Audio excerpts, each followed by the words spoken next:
We're here, we're in it. We're in it. Welcome, welcome, welcome. And our crowd will really explode here in about 15, 20 minutes or so as our friends from Lawful Stupid finish their stream. But we'll want to kick this off early because I'm going to do some pre-rolls for our sponsors, talk about our charity for a little bit, and also just give our new party a chance to chat amongst one another. So again, you are not seen, you're only heard now, but you should be live on audio. And welcome to all of you. Thank you for those that I've worked with many times, like Cameron and Josh and Kristen. GW I've role-played with once or twice. We've known each other for a while. And Meg, who goes by Big Scotty Hottie, is the first time on our channel. We'll give you all a chance to shout out your socials and your projects as well.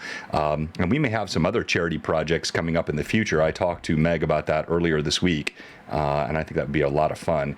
But today, we're raising money for St. Jude, and that's going to be a big focal point for us. So let's kind of leave the audio up here for a second, and everyone let us know if you can hear us and how the audio sounds by degree. And as I finish my last bit of prep, I will allow all of you to talk amongst yourselves. I was going to say, when John said you're heard but not seen, I felt like IRL attacked, being like practically 5 feet tall. I was like, yeah. This is like a regular Tuesday for me. Oh no. It's always funny to hear how tall people actually are, because I did not think that. Like, I think I was talking to Hob, and they were telling me how tall they were, and I was like, I don't believe that. You seem significantly taller than that to me. I would not have thought that either. Hob has it. I am 5'6". Hob has like 6 foot energy. I'm 5'6". Hey, Pat Draws is finally in. I'm not 5'6". Hey. Pat Draws he's always saying he's first, and he's not first. So let's go. That's a fun thing. Let's go around the stream quickly, because I don't know either. I've only met 2 of you in well, Josh too, but he's not on right now. So I met 3 of you in person. G-Dub, how tall are you? You look good, by the way. I am a proud 5'8". Good, nice, sir. Nice. Well done. Nice. All right, Cameron. I'm 5'7", I'm pretty sure. Where's the doubt come in? I don't remember the last time that somebody actually measured me. I think I have a very bad idea of how tall I am in comparison to other people. Like, a 6 foot tall man will be talking at me, like down towards me, and I'll be like, we're at the same height. And I'm like, this is unearned confidence. Like, this is a little extra. I have several times had a conversation with a friend where I'm like, yeah, that guy's the same height as me. And they're like, Cameron, he's 6'3". He's not the same height as you. And I'm like, that's funny. Trying my best. I don't know how things work. All right. Meg. I am 5'2". Very nice. Which puts you above our friend Kristen, who is? Okay, I am 5'2". I thought you said you were 5 feet. I thought you said basically 5 feet. Literally, whenever Josh and I go somewhere, he just introduces me as like his short friend and tells people I'm 4'8".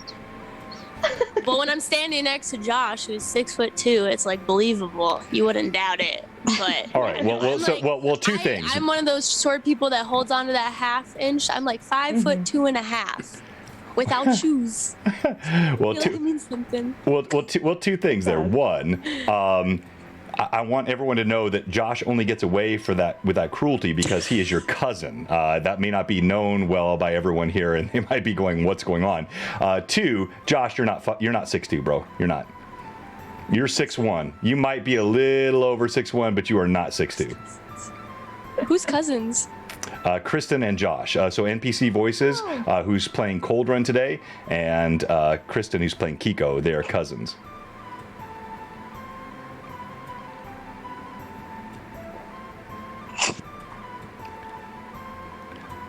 What What are you laughing? Am I wrong, Kristen? Did you guys lie to me about that? Totally wrong. I thought you guys told me that before. I've told like so many people that. Yeah, No. Jacob. I literally was like, I can't tell if he's joking or not. No, I was not joking. I've literally told so many people that. I have been wrong for a That is long so time. Oh, I was like thinking in the back of my head, I'm like, that doesn't feel true. But also, No, who can say? Wait. Why didn't it feel true, who's to Cameron? say? Now you're bringing something different. Why didn't it feel true? What? I'm asking Camera why that didn't feel true. There was like such a pause from the Oh, okay. All right. Fair. That's fair. I honestly thought, I was like, well, maybe this is a joke that Josh has been running with John for a long time. I think that's Mess it up honestly. now I think that's how it started, and I think Josh has forgotten that he did that to me because Probably. I heard it from Josh. I love So the commitment to a bit. yeah. Yeah, I'm fine with that. I'm- Yeah, so Kristen's my Yeah, cousin. so we're cousins. But it's like second cousin, so Second, twice removed. twice Yeah. removed. Actually, that means I've you're tried to like- remove her more times, but it's like a There's only so much you can do. legion that just grafts Awesome. itself. But yeah, search and say I just might as well give up. So here she is. All right. Well, the not cousins. Anyway, so thank you so much for the sub, Bill the Master heard about Crafter. Like the new username, also. Not If you don't Bill the Master Crafter, he is in fact precisely that. He creates some of the most amazing physical minis and terrain structures. You're going to see his work featured on the stream after ours, we'll raid into Lord Gazumba's stream. Jay is regularly taking advantage of all of Bill's great art, and I'm almost done. I had to reset all the images here. You guys will kind of see why here in a second. You guys that have done this before, you know I have custom shots for each PC inside of custom views, and I have to make sure I have these all edited for your view there. So that's all good. I'm looking at my character again. I was like, oh yeah, how do I shoot a gun? How do I sling? Do I throw the gun? I think I'll just throw the guns. I'm like panically looking over my character sheet, being like, I think I know how to do this, probably. Right? Hey, look, I want you guys to know it's about the fun, it's about the story, and it's about raising a lot of money for kids. Hey, we haven't even gotten our raid yet, and we're already at 25 plus viewers. Thank you, Fraley. Patrick's going to help us today with our edits and doing all of our auditing of the stream and making sure we capture those who have given the most, because we have some big giveaways tonight, or this afternoon, I should say. And I've got my last view to edit here, and then I will stop being so distracted. When I hear gunslinger, I don't know why, but I think of Spider-Man with like guns. The web sling. The web yeah, that's slinger. what it is. I have 2 revolvers attached to my wrist. So I can just They're just bullets. Spider-Man ain't about killing, but I'm not. Josh, I've got a... Oh, sweet KT, thank you for the resub, my friend. Good to see you. I think it's been a couple streams since we've seen you. Thank you so much. And yeah, again, I want... So, all of you here are regular streamers. Cameron, I'm calling you regular. You've been on at least a couple of times. Meg, I want you to don't stress. Just have a good time. Play your character. Everything's going to be fine. This is a low-key, very friendly, fun community, and yeah, don't grip. We are it's friendly and fun. If I recall John 20 minutes ago saying that he's gonna kill off Josh and Kristen's character. No, but it will be a friendly and fun death. No, yeah, like there will be kindness in that death. I mean, people will mourn you. It'll be beautiful. It will be. There'll be some music in the background and a real recognition of your contribution to the society. I mean, it's going to be a wonderfully kind death. Emotional. Yeah, I have my not really emotional support animal, but kind of. He's right here. Oh. Oh. Is that a Bichon Frise? What is that? He's dead. Yeah, I was gonna say that's smart. John, I thought you got a dead animal there. He's taxidermied. Emotional support. Hopefully he stays asleep because I am currently watching him while my family's out of town. So if he becomes a little pain in the butt, You just throw him. It's just- fine. It'll be fine. Hey, again, this is low I key. had to barricade my door from the gremlin dog that I live with. She like kept coming in here, and I was like, "There's too many like bits of hot glue and like flour leavings all over the floor. You have to leave." And she was like, "No, yeah, you have to love me." he has anxiety. So if I lock him out, one time we like put him in the bathroom while we just ran to get fast food, and when we came back, he had pawed at the door so hard his paws were bleeding, and it was like, okay, we need to do something about this so he's here. Oh, poor guy. Oh, Yeah, he's doing better. That was a few years ago. He's chilled out. All right. Now, I'm trying to break my record, John. I brought a character in that died within a minute of a stream. I'd like to break that record. Josh, Please no. it's possible. Please no. we want you here. So those of you.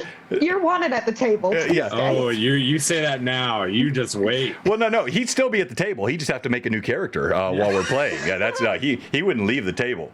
I would love that. I have to run, change my cosplay, come back as a new character. I'm down for Yes. this. I am down for this, John. This if is you the are. energy that you are bringing that I swear I can just picture GW's character, just there being such that tense relationship between you two, because you're constantly just out there dying and he's like You've just- babysitting your yes. butt. Just grabbing him by the scruff of his shirt, like, no. Your No. does not like this plan. Rethink it. It's Fang. It's Fang. All right, you guys can still talk. Something else. I believe in reincarnation. Be back soon. You guys can still talk. You'll be heard. It's on a mine. Just I'm gonna switch to the.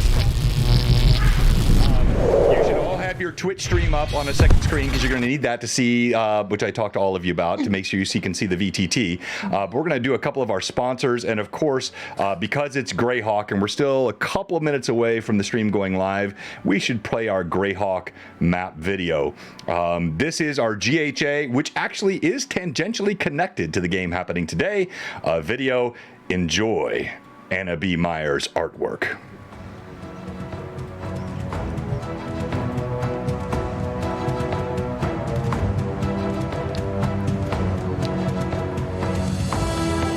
Hey, good to see you, Dingbat. Welcome, Asher. Scott, oh man, so many of you. Thanks you so much. All of you jumping in here super early. Fraley, thank you for posting that. So the Tiltify link, I'm going to talk about that. If you donate through Tiltify, please type Blue Box in the comments because we're going to track the giveaways that way because we got some big giveaways today. And you put Blue Box in there, we know you gave during the stream, and my friend Fraley is going to be tracking that.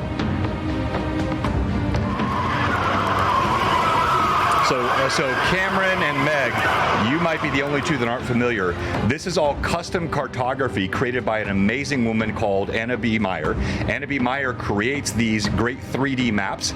Then this is a custom animation that I had created for my stream with some background audio artwork. And this covers some of the areas close in proximity to where you are today.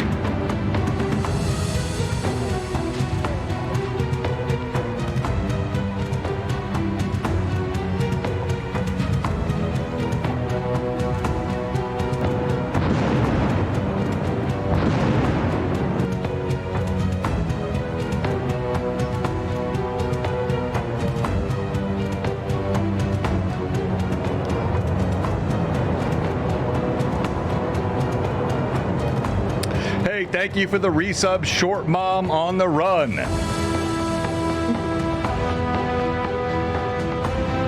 Bum, bum, bum.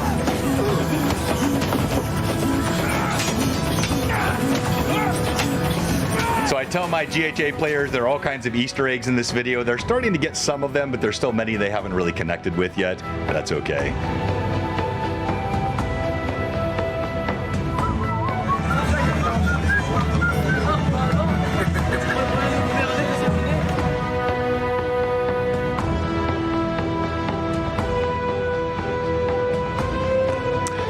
Is the best Scottish Jeff.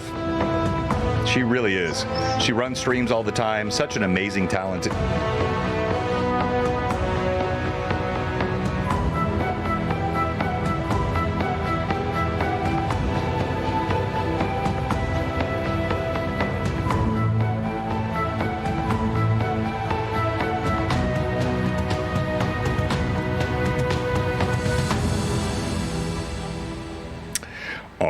And so I'm going to stop the sponsor stuff now. We'll share more of our sponsors at the break, but I want to get quickly into our game here.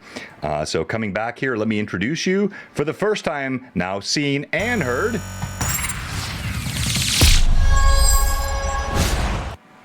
Welcome, welcome, welcome. I am joined by an august cast of talented role players and cosplayers.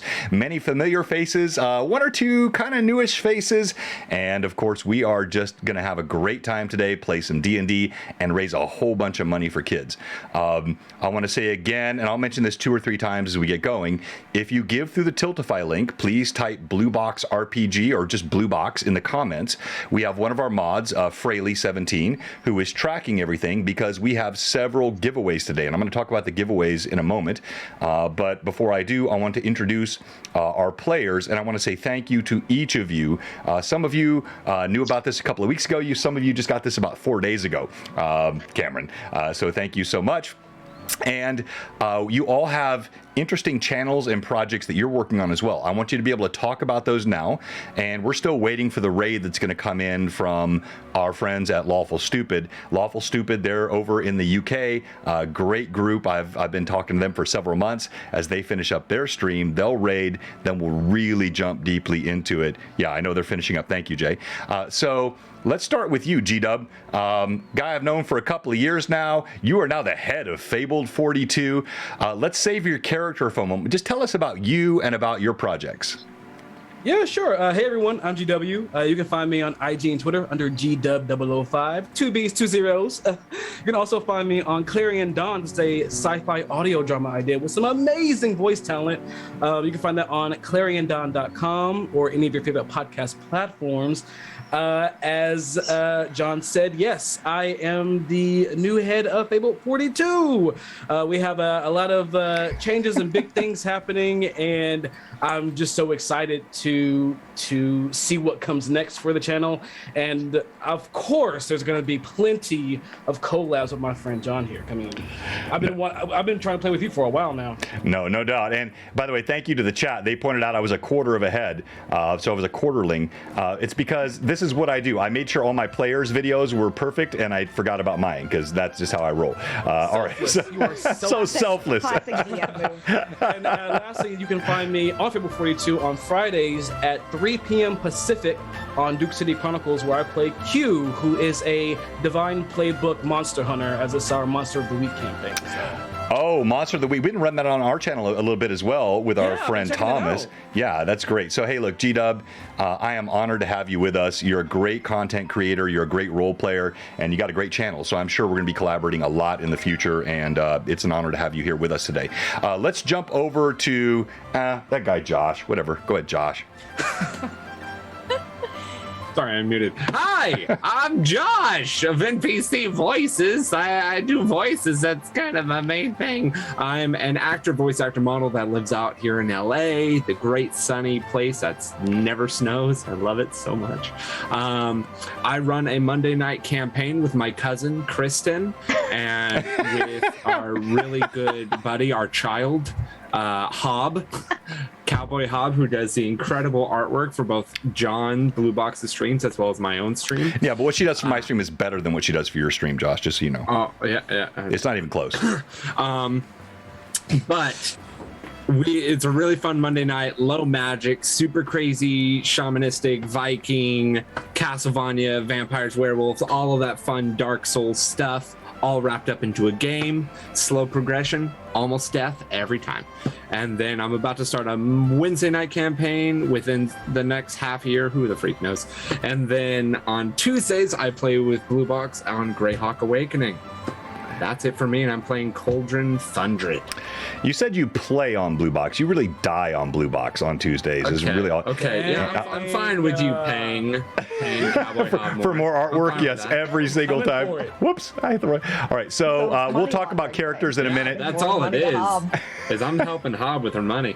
All right, let's go to you, Kristen, all the way from Brazil. Hello, this is Kristen, normally calling in from Denver, Colorado, but now calling in from Sao Paulo, Brazil. You can find me on Instagram and now TikTok, where I seem to spend all my free time making D&D videos.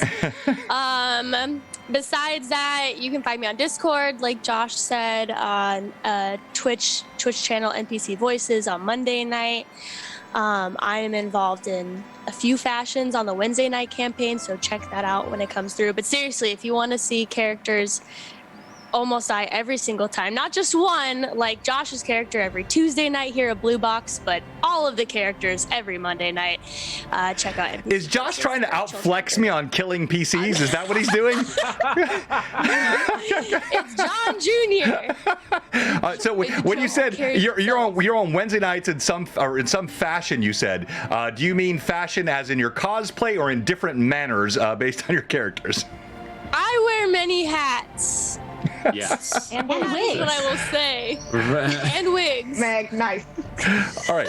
We're on the same page. Let's go to the newest member of our Blue Box group here, Meg Biscotti Hottie. I saw her cosplay on Instagram. My partner, Evelyn, who also follows her on TikTok, was blown away. And I just thought your character voice, your acting was so cool. I am honored to have you with us. Tell us a little bit about your projects, Meg, and what you kind of work on in terms of your creative stuff. Well, I'm not as accomplished as everyone here is, but her IG followers eclipse us all, just so you know. All right, so let's move on. I am a Utah-based cosplayer, and if you know me, you probably know me from my Jester cosplay, possibly my Lady Amalthea cosplay from The Last Unicorn. I have been in theater and the film industry for about 11 years. And I play Eloise. That's it.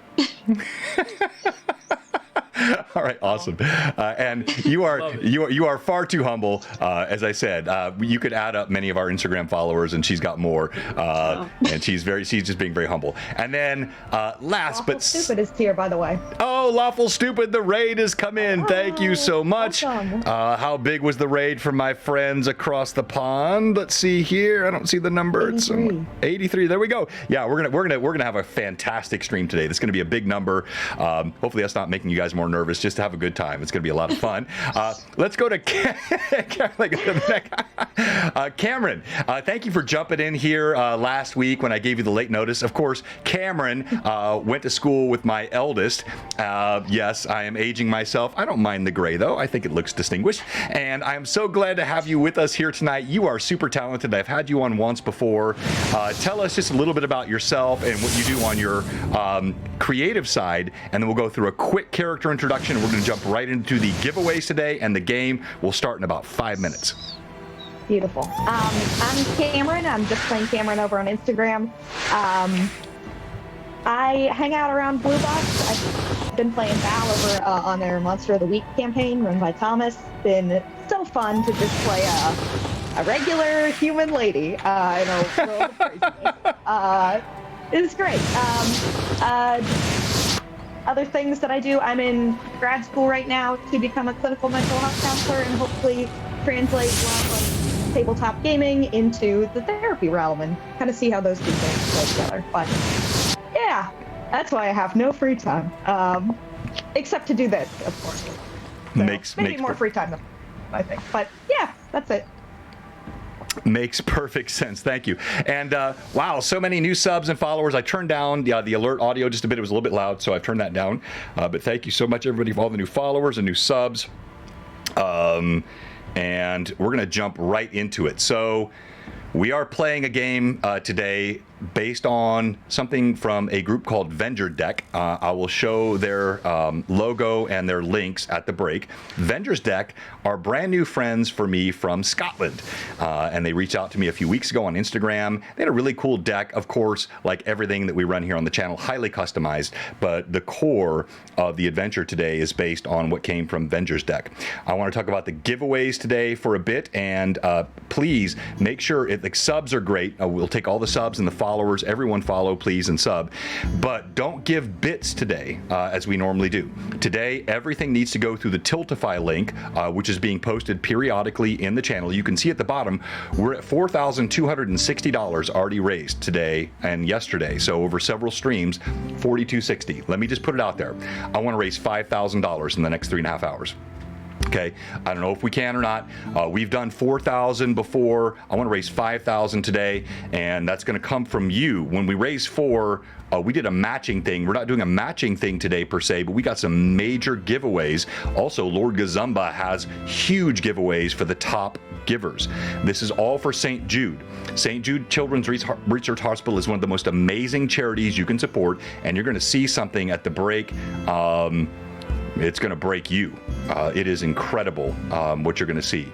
And today, I want to talk about the giveaways that we have before we get started. We have Tailspire licenses. If we hit certain goals, it'll be 1 or 5, a group of Tailspire licenses. You're going to see Tailspire, the most incredible 3D TTE site ever. Or VTT rather. And then we've got a dragon, 3D printed dragon from our friend Fraley17, who's also doing a lot of our modding work today. And the wings aren't attached because I don't want to pre-attach them before shipment. But this is a gorgeous 3-dimensional dragon printed off a 3D printer. This mini is wicked. That will be given away today. We also have a Troll Lord Games, one of our sponsors.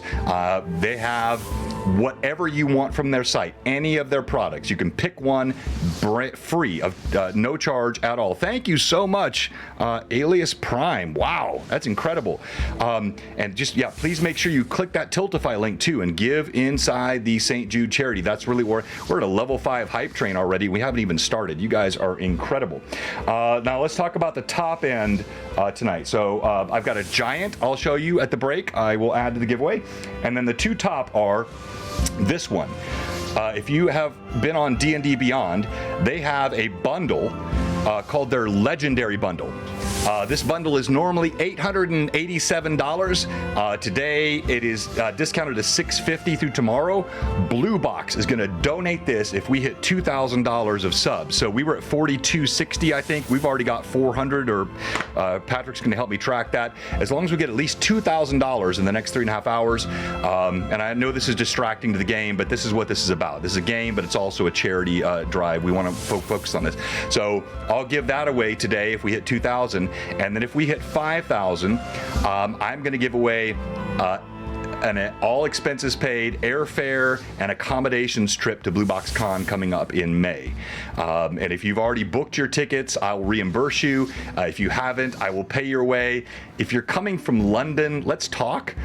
We might need to work on that a little bit. But we're going to do some fun stuff today. Lots of giveaways. Let's jump into the characters. I'm going to have each of you describe your characters. In fact, no, let's do this a little differently than I normally do. Let's golly, you guys are incredible. Look at the hype train just crushing it. Let me jump into the game because we're already 14 minutes in. I really want to we don't have a lot of time today. So I'm going to introduce you in the course of the game. All right, so quickly, who can tell me what the name of this august party is? First one to say it. You got it. Meg, that's all you. Oh. The first thing that came to mind was the Gremlins. The Gremlins. So be it. All right. Yeah! The Gremlins. So monikered because you show up in the most unusual places, defeating monsters of all types throughout the land. You have become known as those who can root out anything from any place, the Gremlins. Gremlins, you have operated inside the Theocracy of the Pale now for some time. This is in the northeastern part of the Flanness. If you're looking at your screen right now, you'll see the map. I'm going to zoom in just a bit here. So let me actually zoom out so you can see the full, this is the full Flanness, blue box style, Greyhawk Awakening from Anna B. Meyer. And you're going to see here, as you go into the northern part by the Theocracy of the Pale, there is the city of Ogburg, a small city that sits on the edge of the Raker Mountains, and right next to the forest there to the west, the Gamboge, which borders it, and sort of the tendrils of the trees reach out there toward the north. You have operated in this area for quite some time. You have accomplished many quests. You have been well recognized. Each of you for different purposes and different reasons. Your background stories are your own, and also, by the way, the more effort you put in those, the more benefit is going to come in the stream today. And yes, I did read them. As you are now sitting in the antechamber of the Palace of Osburg. In this antechamber, you've been summoned here once or twice before, and you have heard that there is something. I can't, like, holy smoke, the things are just going and going and going. Like 557% of a level 5. Thank you so much. But please click the link and give, because everything you honestly, if this gets out of control, I mean, like if we get too much here, I'm gonna just pump that right back into Tiltify. We appreciate the subs and the follows, but the purpose today is to give through Tiltify. So please make sure you click that. If you want to follow us today, we would love that. Use your Prime login to sub. That's great. But please keep your resources and pump them through Tiltify. I'll pump it in myself. Yeah, thank you, Jay. That you might have just violated my PG-13 thing. Anyway, so you have done so much here for the Theocracy of the Pale and Osburg. And as you've been called to the antechamber of the palace inside, it's a small city. It's not a great city. And in fact, if you'll look at your monitor here, you'll see most of the buildings have white stucco around them. They sit nestled on the hill, typically a very serene area. But you have seen over the past 2 to 3 weeks, storms have roiled and raged across the land. The question actually came from, whoops, wrong one. Question actually came from G-Dub about what kind of storms. And we're going to talk about that for just a moment, because the storms are very unusual. They have rocked the land. Intermittent, unexpected thunder and lightning crashes and coruscates across the soil, striking down trees. But more than that, occasionally sinkholes just appear from nowhere under the ground, pulling people down under them. Towns and hamlets have just vanished under these sinkholes. And the strangest, occasionally green, noxious fumes like fog that just billows across the surface of the ground. But actually, as it strikes, it kills people dead, and then it vanishes as quickly as it came. This has put the entire area in great peril and concern, and for this, the gremlins have been summoned. The 5 of you who know each other quite well sit in this antechamber. It is like much of the area here inside the palace. It's marble. You see white walls and columns and pillars, crimson red cushed seats. You see there are tapestries that line the walls with the ancient battles associated with this area. And you have been left alone with decanters of silver, fresh water. And as the Chamberlain looks at you, he says, "Just wait a few minutes. The prelate will be with you shortly." "Yes, indeed. You are meeting the prelate today. He is here. He has come to the city. I know you've never met him. Yeah, you should be frightened, but be prepared." Oh, I'm sorry. That seemed quite... I didn't mean to alarm you, but you should be... No. I'll be right back. He closes the door and leaves you all inside. Wow.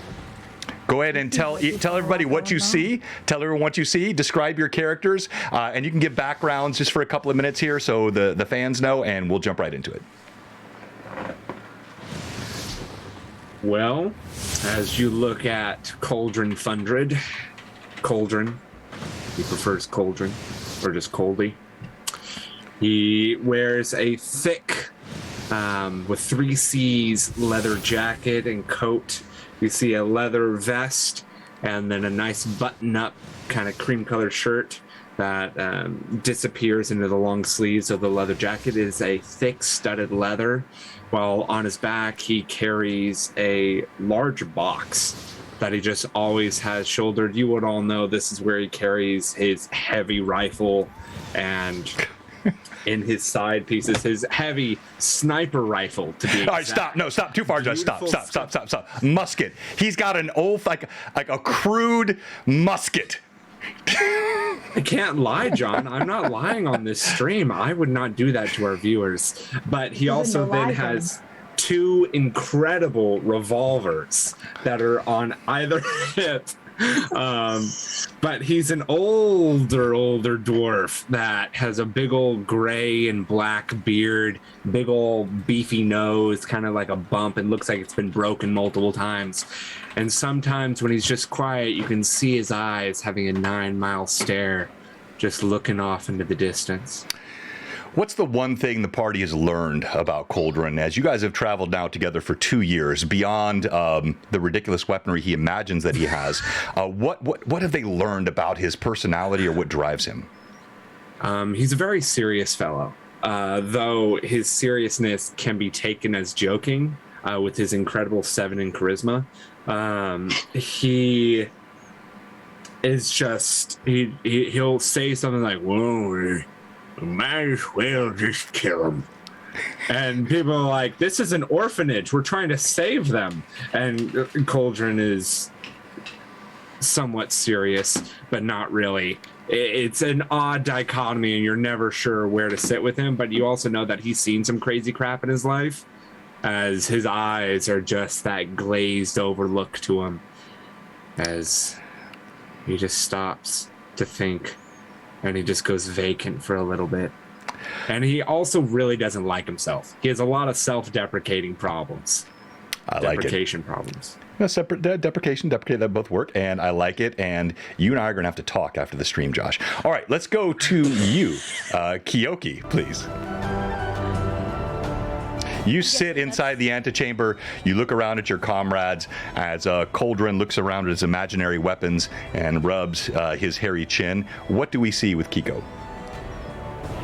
With Kiko, you see a small, little, barely 3-foot halfling with hair that is just obviously unnatural, and little shiny rocks and like anything shiny that she's been able to kind of tape under her cheeks. She was the second youngest of 10 kids growing up, and thus had to fight for quite a bit of attention, not only academically but socially amongst her siblings. She did pretty well in school, very well, that is her highest stat. And she is now having years and years of experience of fighting for attention. She's pretty used to getting what she wants, but still often feels like she is the tiniest little pick of the litter, and is known for being pretty sneaky. Probably the group knows her for her antics and for her tendencies towards kleptomania. Wow. Well, congratulations, Kristen, on just describing the cutest character ever. All right, let's go to you. And by the way, if you could, pop in the Zoom chat, if you know how to do this, put your character name and then your name next to it, so all of us can easily see that as we look up there. Tell me about Zinnia, Cameron. As you sit in the antechamber on these plush crimson cushions, the strange Chamberlain having slammed the door, and you look around, what does the rest of the party see with Zinnia? So Zinnia is sort of this tall, gangly half-elf, although her body looks a lot more bulky than her face and her hands would let you think. Kind of blonde hair done up in a tidy braid to keep it out of her face, sort of soft cream-colored clothing, very just relaxed looking eyes, heavy-lidded, as though she could almost take a nap at any moment. Ears kind of slanted downwards, honey blonde hair, brownish caramel eyes. And I think as she would sit in the silence, it wouldn't be silent for very long. You would start to hear a gentle hum, And as she sits in this chamber, she would take one of those water decanters, pour a little bit out into her hand, and you would watch as from out of this sort of baggy workman's jumpsuit that she's wearing, hundreds and thousands of bees would begin to crawl down her arm and just sort of drink water out of her hand, lazily make their way kind of more comfortably into the space. And she'd kind of hold them up gently and quietly greet a couple of them. She'd say, "Oh, hey, Caroline. Good seeing ya. Been a while." And then would just kind of look back to her party and would say, "Water's fresh. It's really nice. You should have some." All right, everyone has done a great job thus far, so please don't feel that there is any shade being thrown. But you, Cameron, you have an advantage. I love that description, so please mark that down. You can roll a d20, an extra d20 anytime you want here in the future of the game. I love that description. As she lets these bees drink, though, if you want to keep that advantage, I'll take it right back away. You have to hum for me what she's humming. I think as they hum one sort of solid tone, she would match it at a slightly higher octave. It doesn't sound good to anyone, but you can tell that she's having a great time. And you all have probably done this charade with her several times over. And however you react is how you react, but sort of an off-kilter. I love that. I love that. Your description was good enough. Just like the monotone of the drone of the bee, but at a slightly higher octave. That was so perfect. All right. G-Dub, Thero. And I have Thero just because the name was so long, but it's Thero Baroas. Am I saying it right? Beros. Beros. As you're sitting there and you watch the bees drink the water from Zinnia's hand, what does the party see with you? The party sees me bringing back the golden chalice that I poured out some water for her bees, as the team knows that I always have this interesting goblet, and sometimes the water within looks kind of spiritual and misty in nature. And I, as I put it back, I just look at Zinnia. You're welcome, anytime. You see, the first thing that you see when you look at Theroberos is his skin is kind of this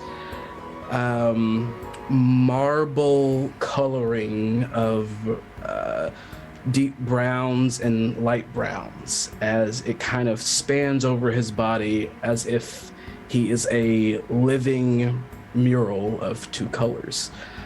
His eyes are bluish gray, and you don't really know where he's from. You just know he's from a far off land, probably an island somewhere.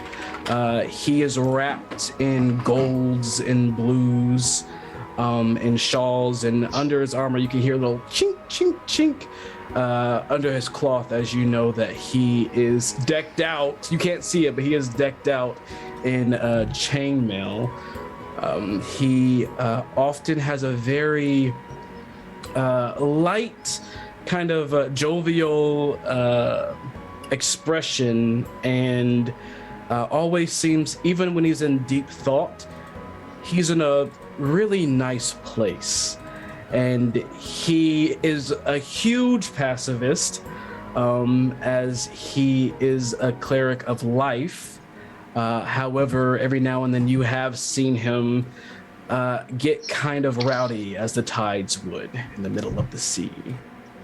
And that's Thero. Very nice. Well done. And again, and typically I don't ask players rather to get into the details of their backstories. But again, this adventuring group has worked together for 2 years. That was absolutely perfect. Well done, G-Dub. All right, let's go. Last but not least, tell us about Eloise. As you see all of this and the exchange happening between the party, the eccentric Cauldron Dwarf walking through all of his items, and the sparkles beneath Kiko's face as she's looking around the bees.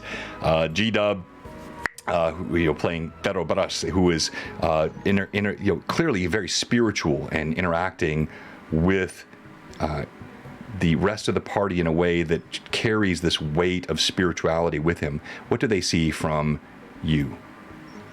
So Eloise is nervously chugging all the water that she can get into her body.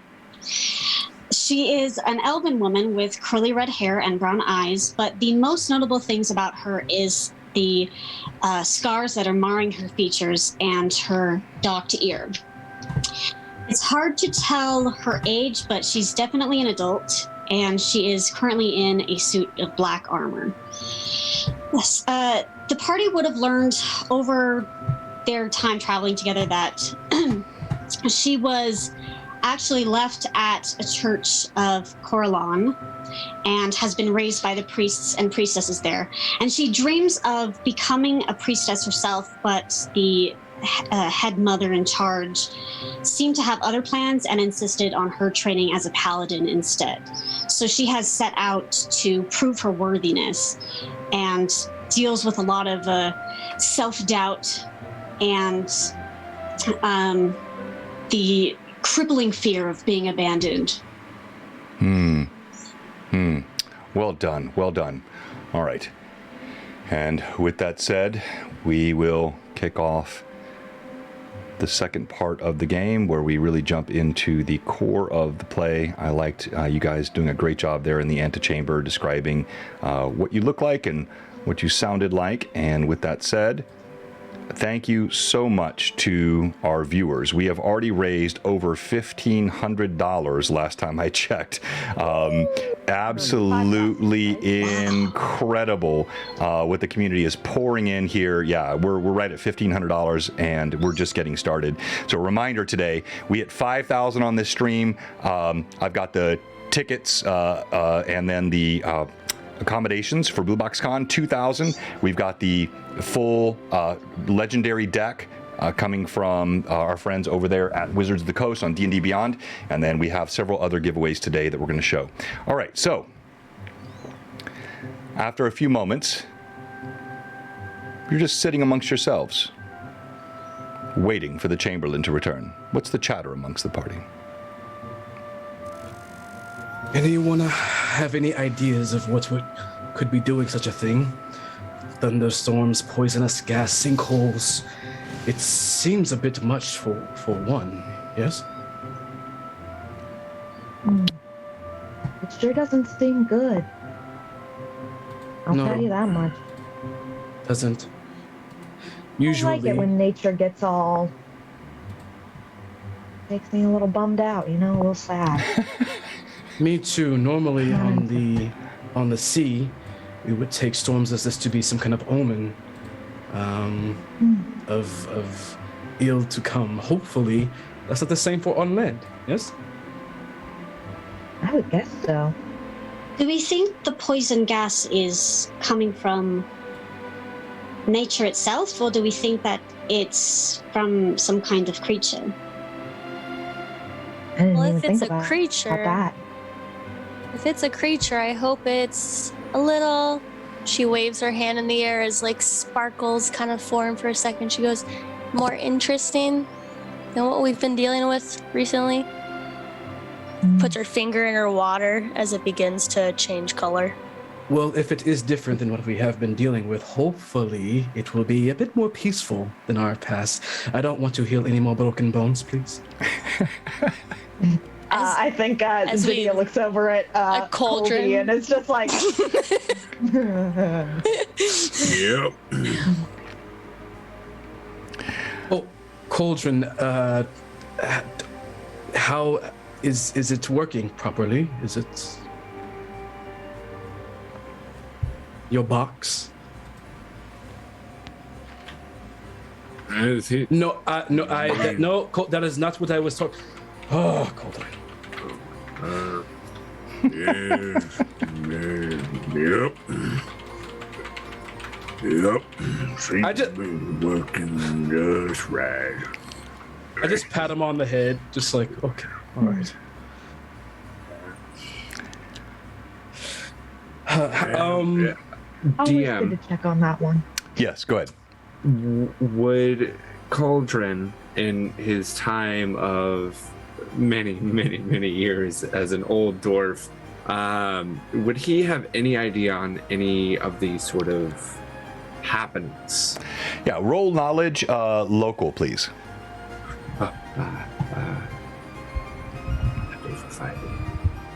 Yeah, you got to switch. You got to switch from my Pathfinder 3.5. I'm trying. So there should be something very similar. History? Or just do an intelligence check. History, that'd be fine. Yeah. First roll. Yeah. You gotta say it. You gotta say it. Let's see. What was it? No, what was the natural roll? That would be a 6. What was the natural roll? 5. A 5. All right. No, it vaguely rings a bell, but you never paid much attention to these things. Not eclectic enough for your interests. Nope. Never heard of something like this. Yeah. But if it can be killed, we will do it. Let me go ahead and have Zinnia, please. Go ahead and roll. Yeah. Zinnia, highly connected with nature, and having traveled around this area sometimes, might be more likely. And then I won't do everyone, but I'm going to go the one that asked, the one that's druidic, or like nature in order, and then the paladin. Those will be the 3 I'll give a chance. Go ahead. What was your roll? The 17 plus 4, 21. Okay. Yes, you know there is a well-known dragon, a green dragon of evil nature that has resided in the Gamboge Forest on the eastern area for some time, but always reserved itself to just running some underground guilds, dealt with many humanoids that would bring it treasure, occasionally would go ravage a village and eat a few sheep, perhaps steal a maiden here or there, but nothing more. And you sense there is something associated with this beast, with these strange storms, just innately with your connection with nature. Yeah, I think after a while of like, after Thero talks about the storms for a little while, I think several minutes pass, and then Zeddy is kind of like, you know, that actually sounds really familiar. Huh? That much smoke, that much poison that just knocks people clean off their feet. Gotta come from a big guy, right? I heard an old story about a big green dragon Oh no. sneaking around, but doesn't seem to interact too much. This is a lot of action for him, if that's the case. It's probably not that. That's worst case scenario. Yeah. It could be anything. What does this dragon call itself? Do you Would know? I know that, DM? You have heard it called by the name Old Mist, AULD Mist, but you know it has a more formal name you've never heard. I remember kids growing up, they call it Old Mist. But I think he's got a fancy name too. Or she, I don't know. Maybe. But are the green dragons known for making sinkholes as well? Would I know that? You don't even have to make a check. No, this seems very unusual, not consistent with any typical draconic behavior you'd be familiar with. I don't think they do ground stuff. That just seems unfortunate generally. EM question. Yes. The person who he said he was going to go get, have I heard this name before? All of you have. You've operated here, as I said, for several years. His worshipful mercy, Theocrat Ogden Tillett. He's the supreme prelate of the Pale, and he's also the head of the Church of Foltis. He doesn't typically occupy Osberg, but he apparently has traveled here. You've never met him, but you've heard of him. You've dealt with lesser bureaucrats and lesser members of the church. To hear that his worshipful mercy is here is clearly a sign of portent.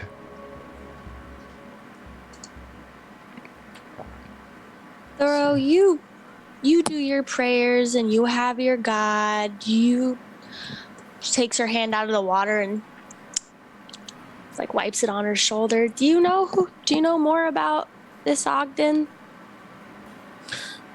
He thinks on Ogden. As he thinks on Ogden, you need not roll.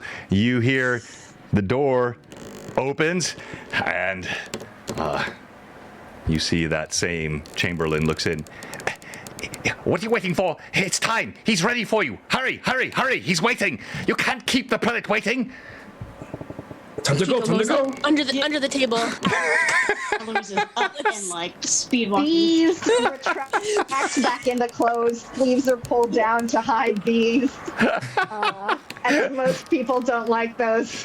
Sleeves are pulled down to hide bees. Don't think I've ever heard that in a D&D game before. I love the different approaches. We had Eloise hurrying with the speed walk. We had Coldren sort of just smoking and rocking back and forth. But all of you make your way into, now of course Osberg, as I've mentioned previously, it is a seat of some power here in the Theocracy of the Pale. Winter's Haven is normally where the prelate resides.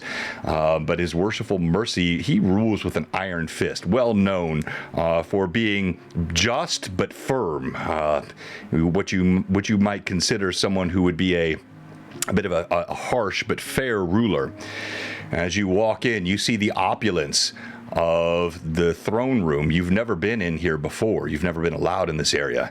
As you look around, you see torches burning and sconces all around. You see elaborate tapestries dangling from the walls.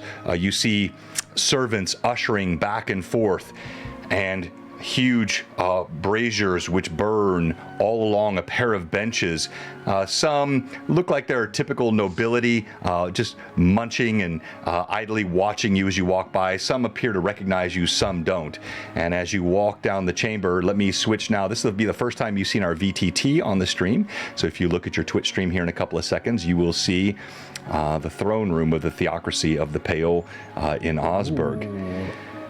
As you walk in, you see several guards snap to attention. There is a real sense of sort of sudden attentiveness to these folks that are walking in the room, some of which could potentially be a threat. As they hold their arms, then there is a bit of relaxation as you are recognized. Your footsteps clatter along the marble floors as you walk past, and I'm going to move you down here. So as you move down through, I'll let you role play here for a second. Any of you, something you say, something you do, something you see as you walk for the first time in the throne room here. John, I see your head just about cut off. All right, different. Thank you very much. The last view I have to fix. As we're kind of walking in, I kind of dip a little bit lower down to Kiko. Well, Kiko, I have heard that this is a mighty and fair ruler, however, very stern. So be careful what you say, just in case. He might be very sensitive, these types. I have my way with words. She looks up smiling and like kind of wandering off, looking eyes wide, looking at all the gold in the room. I think Xenia would kind of either lean down or like lean towards Eloise and would like try to see if she could sense any like lingering nervousness from her as they walk into this space. Would she seem kind of nervous? Yeah. She would just kind of like dip into like an inner pocket and pull out a little piece of honeycomb and like offer it over to her real quiet. Like, it's good for nerves. Oh, do you think we're allowed to eat in here? Because I also have this water and I don't, because like some places you're not allowed to like bring stuff. Just do it fast. There you go. And like kind of like give like a light rub on the shoulder and then would leave like one little bee up there just hanging out. Just a little friend. And then it would just kind of go back to walking. All right, as you approach, you get to the front of the throne room, and I'm going to show you here with your minis. Yes, it is as opulent as it looks on the screen. Gilded, not like the central palaces of the capital cities, but still, Osberg, an important outpost here at the border of the Rakers. And you see the prelate. He stands in his gilded silver armor. Looks like he's good 6.5 feet tall, austere in his posture. Standing by his side is a wizened looking elf. You can't imagine how old this elven man must be. His skin deeply wrinkled, his hair pure white, his eyes closed, barely showing slits of whitened eyes. Guards stand on either side. Now, as we look at the party, I'm going to show the beam here if you're looking. This is the mini that we are using for Cauldron. Cauldron, can you see yourself there? You are this guy. Dwarven in nature, nice looking hammer. This is Eloise. Eloise, you are the plate armored, not exactly like your character, but close enough. And then here, ignore the beard you saw on the other side, that's not there. Here we have Kiko, the halfling, and then here we have Thero, standing next to them, and then last but not least, we have the ranger. And as you all look forward, you see the prelate. He stands tall. One of his servants pounds the table next to him. All silent in the presence of his worshipful majesty. And there's a hush that goes over the room. You all stand before firelight glinting in your faces, crackling of the flame, and the tension in the room palpable. Eloise bows. I pray that none of the bees are making any noise. The bees always make a slight buzz. It's inevitable. They don't just go silent on command, but nothing really catching the notice of anyone except perhaps the one that sits on Eloise's shoulder now as she bows. And as she does so, the prelate, as he looks up, and I'll show, you can see here again, a man in his probably mid-50s, noble in stature, square-jawed, pepper gray hair, eyes that show wisdom, but again, austerity. And he looks down, his voice booms out. I don't understand the nature of your Namaka, the gremlins, but I have heard of you for some time. It seems my counselors, including here Vilno, and he motions at that aged-looking elf, have said that you are ones who can aid us and have aided us in the past. I don't mean to be unkind, but frankly, you don't look like much. Except he looks at Eloise as she bows, sees the paladinly armor, seems to be distracted slightly by the insect on her shoulder. There is one of you here that worships properly, I can see. How far away is he from us? He's about 15 feet. What do you mean, one that worships properly? In the military manner of proper gods. Not wandering through the forests, worshipping nature, not serving pagan gods, but serving those who understand the proper place of order. Kiko's I gonna see. take. Oh, go. I was gonna say at that point, Kiko would take a step forward and kind of do a similar bow that Eloise had just done, and as she got up, look at him and say, "We may not all worship the same, but I can guarantee you that what you've heard about our success speaks for itself." As she's gonna try and cast Charm Person. What? What? Okay. I love it when players do things I'm not expecting. I thought I was going to let you have the diplomacy check, but you went from diplomacy to straight charm. Okay. So we got a couple things that have to happen here. One is going to be my check for the perception of those around, including the seer and some of the attendants. Casting spells upon his worshipful master is very questionable indeed. But what is the DC of, or the saving throw in 5e terms with your spell? It's gonna be 16.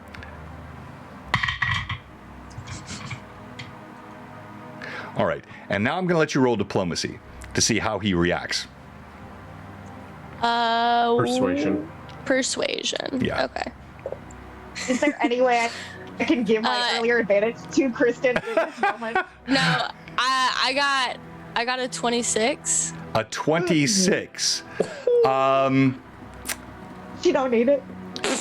Well, so yeah, I mean, again, you guys are 8th level. You're dealing with some high. Don't assume this is your typical first level. Like 26 may not hit a lot of stuff in this game, but you do see the prelate. He stiffens a bit. He looks around.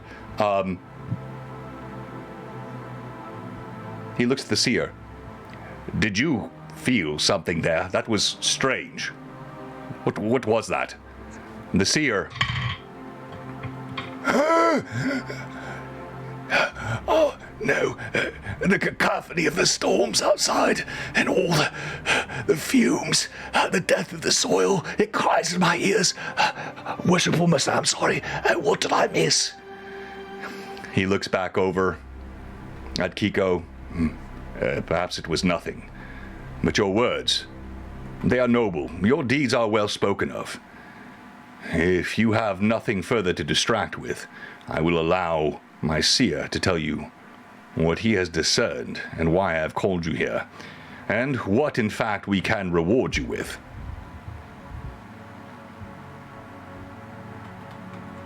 Okay. Looks to the seer.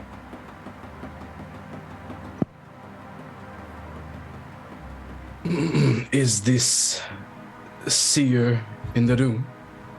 Yeah, it's the old man, the ancient elven man standing next to him that I referred to. He motioned toward him. I'm sorry, I should have been more clear. He motioned toward him when he referred to that. Hello. Well, great seer. We are happy to hear what you can give for some help with this. Help? Do you mean help? I can give warning. He hobbles forward, hunched over. His staff looks older than he is, and as he slowly moves and stands in front of you, you can smell the odor of ancient scent. He is clearly close to the grave, but his whitened eyes open wider. Have you not heard of Vilno? Vilno. That old myth? Vilno.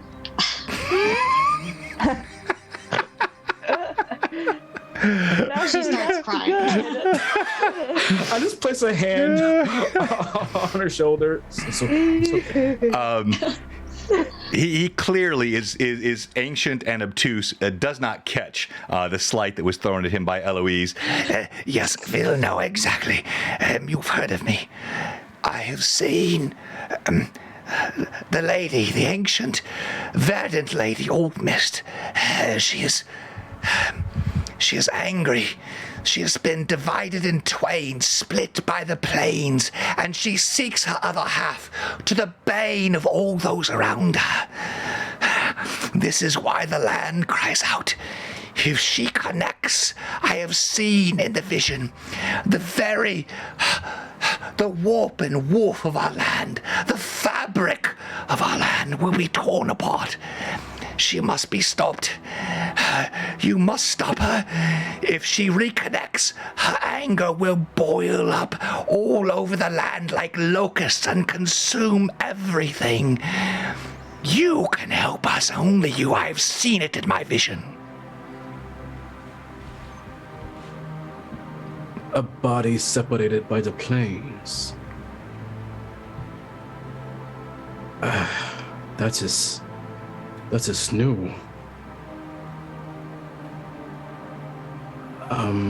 Do you perhaps know which half? All I saw was a shadow on the other side, and a pale remnant on this side. I see.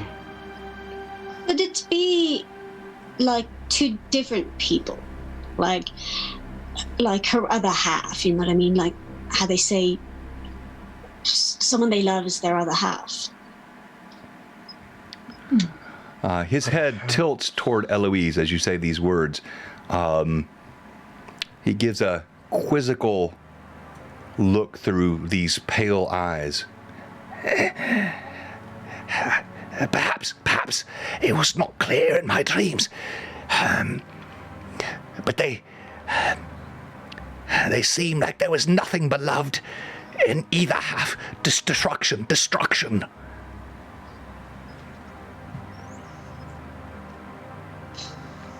The prelate steps down. His plate boots slam against the cobble, or the marble of the throne room. I have heard what seems enough to me. Do you have questions or doubt? The words of my seer, or is there more that we can do? It seems time, even as he says these words, you feel there's a shake beneath the palace. In your vision, were you able to perhaps locate the half on this plane? The old man, the seer, steps forward again. He seems to be impatient. He wipes his wrinkled brow. I don't need to see that in visions. Everyone knows where the lair of the beast is. But she's been so quiet for many years, kept to herself, at least enough to not bother. It's a day's ride into the fringes of the Gamboge. It's easy to find. Follow the east road. You will see there, even as you enter the edge of the forest, things are not right. There is, again, the boiling of this green mist. You will smell, you will sense her evil. It emanates, it boils up like an erupting rupture on your skin from the very soil. Oh, sorry. Is it? Go ahead. Oh, I was going to kind of task the other guy in the full armor and whatnot and just say... Wait, did you refer to his worshipful mercy as the other guy in the full armor? Yeah. None of that. That's how it's in his head. He says, big man, a lot of armor. Okay. And I think she would just kind of curiously muse on the idea of, has anyone ridden out there recently? Any of the city's men? Have they come back? Indeed. Impudent but clever, little one. We have sent a few of our normal guards out. They do not return. And this is why I was told the gremlins would be up to the cause. I realize I am asking for a favor. He seems to choke those words out as though that's a really unaccustomed phrase for him. All I will tell you is this is for the good of the realm. Not just the theocracy, but perhaps all of the Flanness.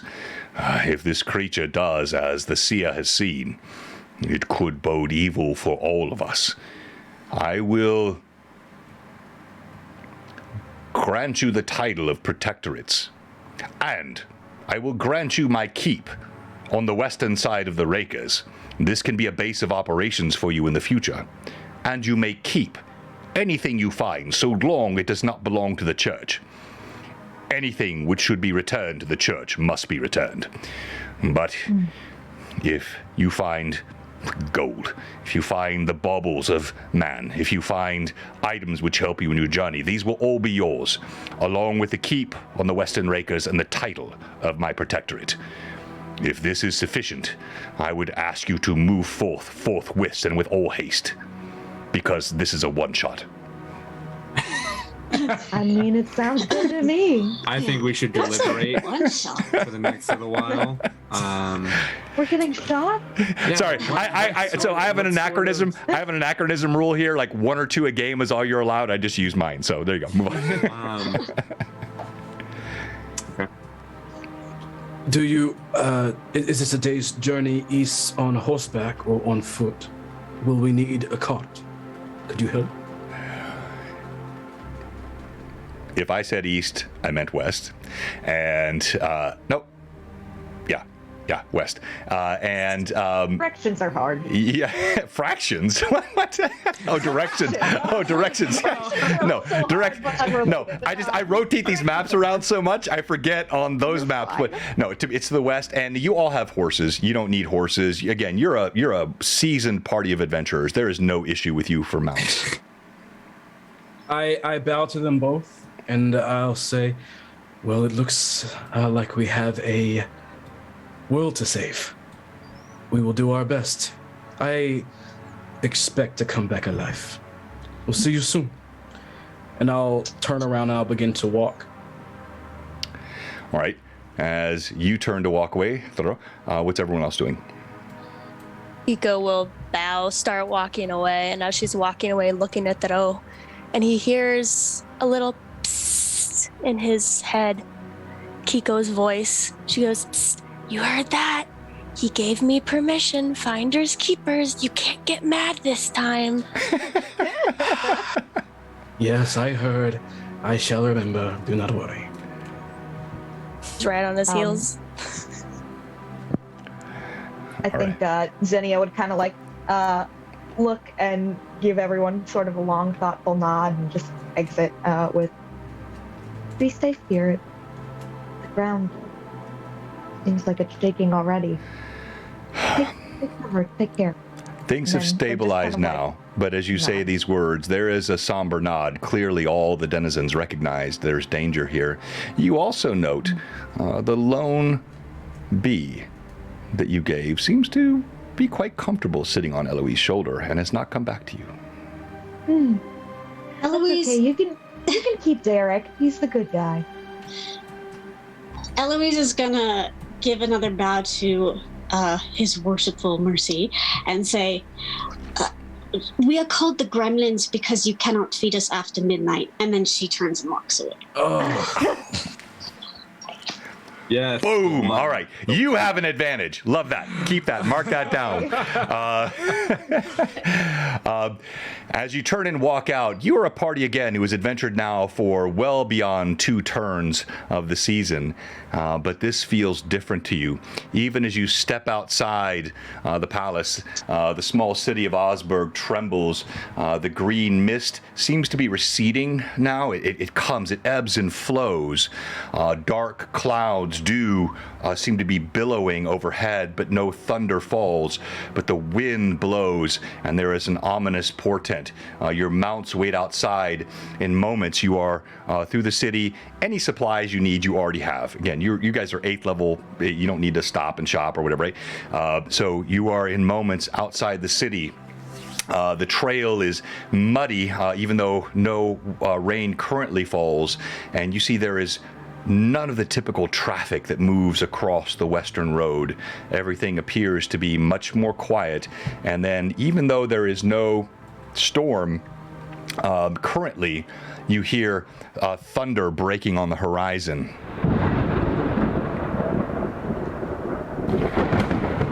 In moments, Like the storms are coming. you're on horseback or ponyback, whatever your preference is, and riding along the road. I'm going to make sure that we load up whichever horse Thero and I get with our special saddle, the one that's a dual saddle, so that my back's always to him, and we're kind of leaning against one another. As a dwarf, I don't like riding but back to back makes me a bit more comfortable. Okay. Out of curiosity, since we do this all the time, what smell comes off of Cauldron as we kind of... It depends on where we eat before, but usually it's a I'm trying to think of like the smell of powder. It's not like a musky smell. It's that of a potent, just like a little bit of punch in the nose a bit, but not like smelly. It's something you probably would have gotten used to over the past while, and the smell actually gets on you a bit as well as the long rides go, of course. So Thero is as you know, is a huge pacifist, and Cauldron doesn't know this, but our 3 other teammates do know that I've never really liked the smell of this interesting powder, but I'm too much of a gentleman to be like, hey, that kind of stinks.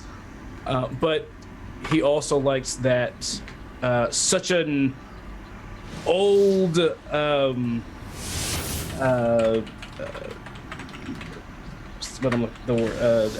dwarf as you are comfortable with a human like me to just be back to back the entire time, and he's really honored by that. So he just falls into that sense of protection as we just kind of ride on. Okay. And you just continue to move along the road, smelling one another's scents and maintaining appropriate distances. And then a gentle rain begins to fall, further muddying the path. The bees pull inside of Xenia's sleeves. Even Derek lights off of Eloise and slides back into the protective area to pull out of the rain. And Cauldron, you can sense this could be serious issue for your gunpowder. Thankfully, it's all in the box, so the only stuff that could get really badly wet are the revolvers underneath my thick leather coat. As it starts to rain, Thero pulls out his goblet. Oh, a gift of Procon. And collects the rainwater and just kind of like swishes it around. This kind of gives it a sniff before he drinks it. And he puts it back. Yep. You know what? The rainwater is fine. As it falls from the sky, it is normal. But you do see there is now a gentle billowing of green fog that seems like it comes straight up from the soil. The horses begin to grow nervous as you move along, and the thunder racks the sky. A huge bolt of lightning flashes on the horizon, illuminating the trees of the forest and the mountains behind, and you can feel the pain of the soil and nature all around you. I think we are getting closer. I do not like this. I begin to pour water into like 2 other cups, and I'll give one behind me to Cauldron, and I'll give one to Eloisa, who's on her horse, and for the last one, I'll give to Xenia. This should help you in what we have ahead of ourselves. Drink deep. They Procon have Right his now? other waters. Yes, right now. Right. Okay. And as they go. As they drink, they feel kind of like this vibrant energy from this cool water as I cast a 2nd level aid on them. So Very nice. All 3 of you get an extra 10 HP to your max. So your max HP goes up by 10, and you have another 10 HP. And you have that for 8 hours. Jeez. Very nice, very nice. So mark those down. You guys will keep track of that, and well done. Thank you very much. Everybody donate, please. Thank you so much for all the we got some bits. We appreciate that. We got the subs. But the main point here is please click that Tiltify link. Give to the charity. We are honing in on $2,000 already, which was my first level goal. And we're just barely an hour into going. Thank you so much, everyone. It's going to be a great stream, and there's a lot more fun to come. So we're just getting started. As your horses slog along, again, your mounts seem quite troubled by the strange nature of the soil and what's happening. There's a bit of a rumble of the soil, then another crack of the thunder. You see the green vapors float up, and even as they do, you start to see insects and birds rising from the ground as though trying to avoid this growing vapor on the ground. You feel, Zinnia, all of your little friends, they're moving sort of up to the top of your jacket and trying to stay as far away from the soil as they can and remain protected from the rain. I think I would offer kind of like, I would almost like keep one arm down for any like straggler bugs who are like looking for a way out. I'm like, come on, come with me if you want to live, kind of thing. Okay. Just to hold it out. Hold space for him, you know. All right, you see Cauldron is gloving up and masking up and protecting himself from the rain, clearly threatened by my comments about his powder and keeping it dry. Go ahead, Therobaros. Zinnia, do you know if we should be completely avoiding this? Oh. I think I would think back on, you know, stories, former knowledge of like any tall tales I heard, you know, throughout my treks and trails throughout nature of like, you might want to be dodgy, you might want to approach head on, anything of that sort. I assume what Zinnia would think is always better to approach a bit stealthier. Yeah, I think there's nothing, like, you've never journeyed here into this area of the forest. You've never sought out this area. It was never really a threat previously. The dragon, as I said before, would occasionally just range out, grab a couple of sheep, maybe an unsuspecting caravan, but never seemed to be this sort of threat of this nature. And none of you have ever tried to attack a dragon's lair. So nothing, but as the footsteps of your horses in the soil and the verdant fog emanates up further, you see the trees and the foliage begin to grow a little bit more dense. And I'll switch back to the Tailspire screen here. And here again is the party. You should recognize all of your minis here. As you move along, the forest is, as I said, getting denser. What is your marching order? Here, the path, it's wide enough you could go 2 abreast if you wanted to. I would say that Pharaoh is probably most comfortable behind and to the right of Eloise's horse. All right. Eloise would be up front and center. All right, kind of figured that. So here, let me go in overhead view so it's a little easier for you to see some in isometric. And then so Theros is going to be mounted next to her. And then next behind is who? I think Kiko will be towards the back. Okay. She likes watching everything and keeping an eye. While everyone's looking forward, she's keeping an eye behind and then around too. All right. And then our 5e version of perception is what? Perception. I thought so. Also, I think kind of as we're getting like closer, I think Zinnia would feel like a little nervous of like still making this loud noise in a place where it seems like the trees want to swallow up sound, and would take out one of those little like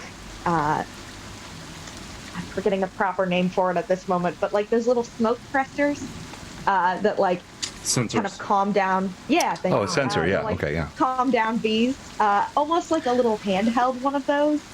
And I think she would kind of like hear the louder sound of them as they kind of express some anxiety and would like begin to puff it onto herself and subsequently the rest of the party. One covering up the strange smells that can be around cauldrons, and would also cast in that Pass Without Trace as kind of the bees begin to calm a little bit. So everyone gets a little help on that stealth. And Very nice. Very John, nice. did you say that the rain has been letting up a bit? No, it's actually getting stronger. So the green mist rises in greater density, and the storm begins to grow in severity. The lightning flashing more frequently, the rain pouring down, drenching the soil. The horses are quite spooked, and it's difficult to see. You have perhaps 15, 20 feet of visibility at best now as the rain comes down. And I'm going to go to a slightly darker view here, even though you guys aren't in the room, just to convey how dark it is. As you're moving in the forest and you feel this sense of unease, you hear cracking. You hear trees breaking, groaning, snapping, and now there is no sign of wildlife. Oh, we are really in it now, aren't we? I think so. Yeah. Gonna be yelling out. Could turn around. Just saying. That could be. I'm throwing it out there. And you do almost have to yell, which, by the way, that's what should be happening with the audio. So Yeah. please, I'm sorry if this is distracting. You've never played a game like this before, but that ambient effect is on purpose. You have to speak over it. It is hard rain, thunder, and lightning coming down. And Eloise does bring up a good point. Roughly what time of day is it? Yeah. Well, it was around noon, but it looks like it's dusk with how dark everything is. But again, this strange green mist casts this verdant hue over everything. Mm-hmm. I'm gonna look back at Kiko and Zinnia. Which one of you is the best at finding cover, a place for us to rest? Oh, I could try my hand at it. All right, give me your hand. Friend. Oh, yeah. I'm gonna reach out for her hand. It's bees. It's like a couple of bees. As I take it, the rainfall kind of pauses around our hands and kind of like swirls about up her arm as I cast guidance on you. Find us something good, please. Okay. So you can have a D4 to whatever you roll. Beautiful. Would that be survival, I assume? Yes.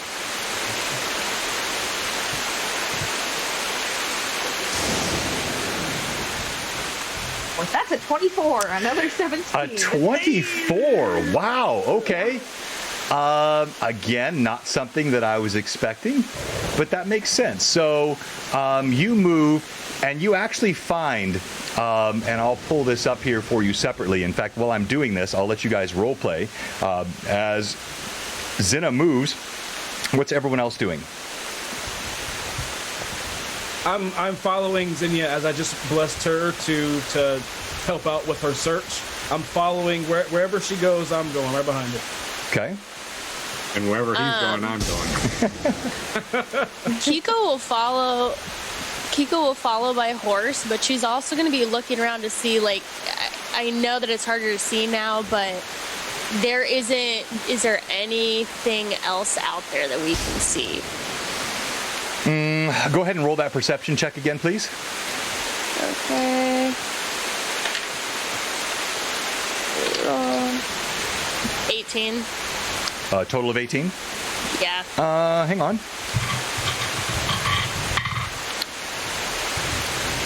I like have my like hands over my face to help me see better.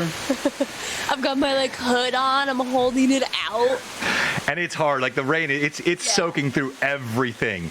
And you feel a strange tingling in your ankles and feet with that green fog but that fog seems to now be retreating a bit as the rain grows really, really powerful. The fog seems to be pulling back into the soil just a bit. And it takes you some time. You get, it's about 2 hours you move along the road.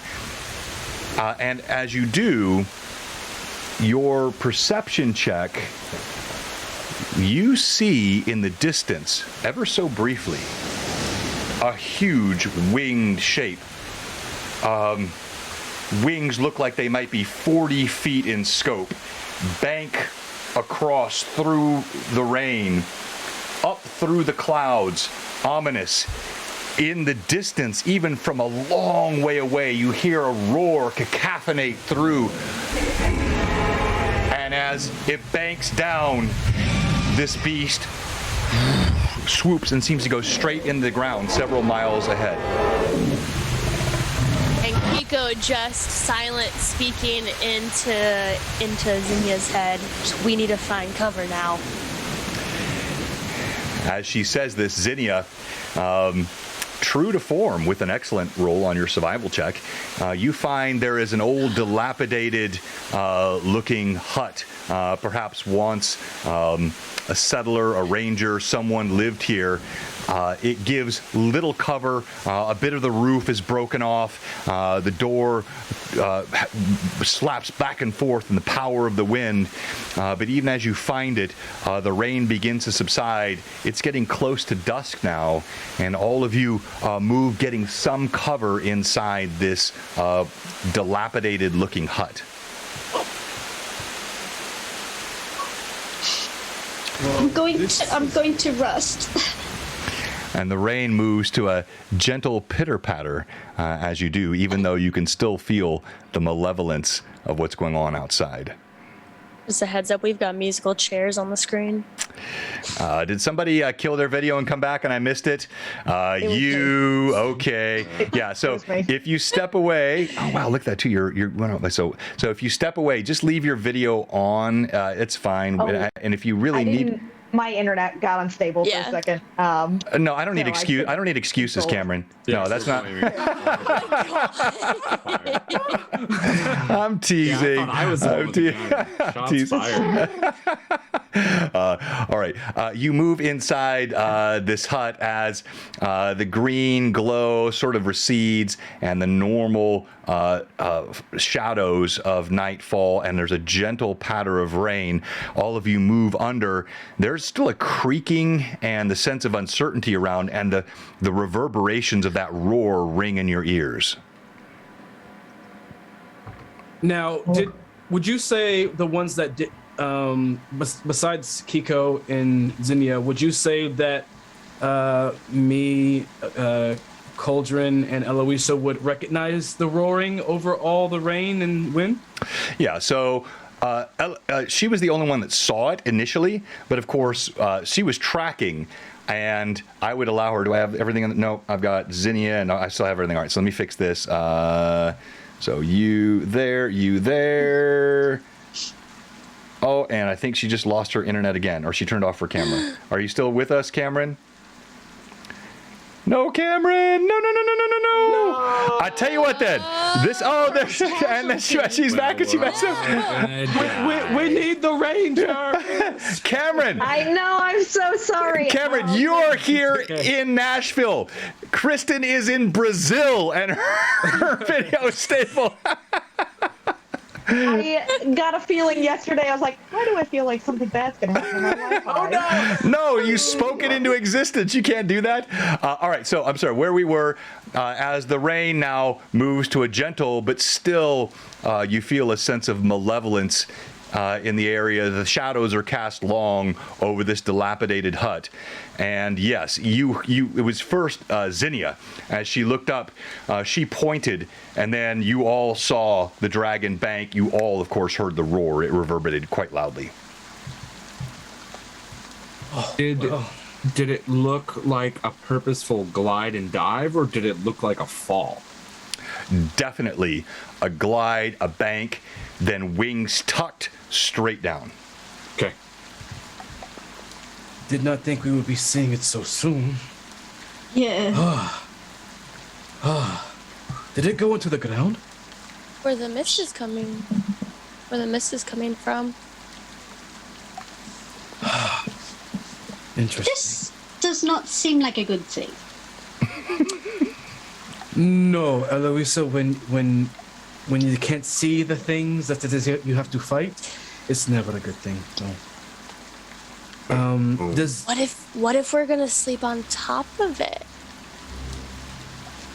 I don't like that. I don't like that you just said that out loud. Did you have to say that out loud, Kiko? Everything. Do you want me to say it in your head? Sorry, I'll whisper it next time. Okay. She's gonna literally like.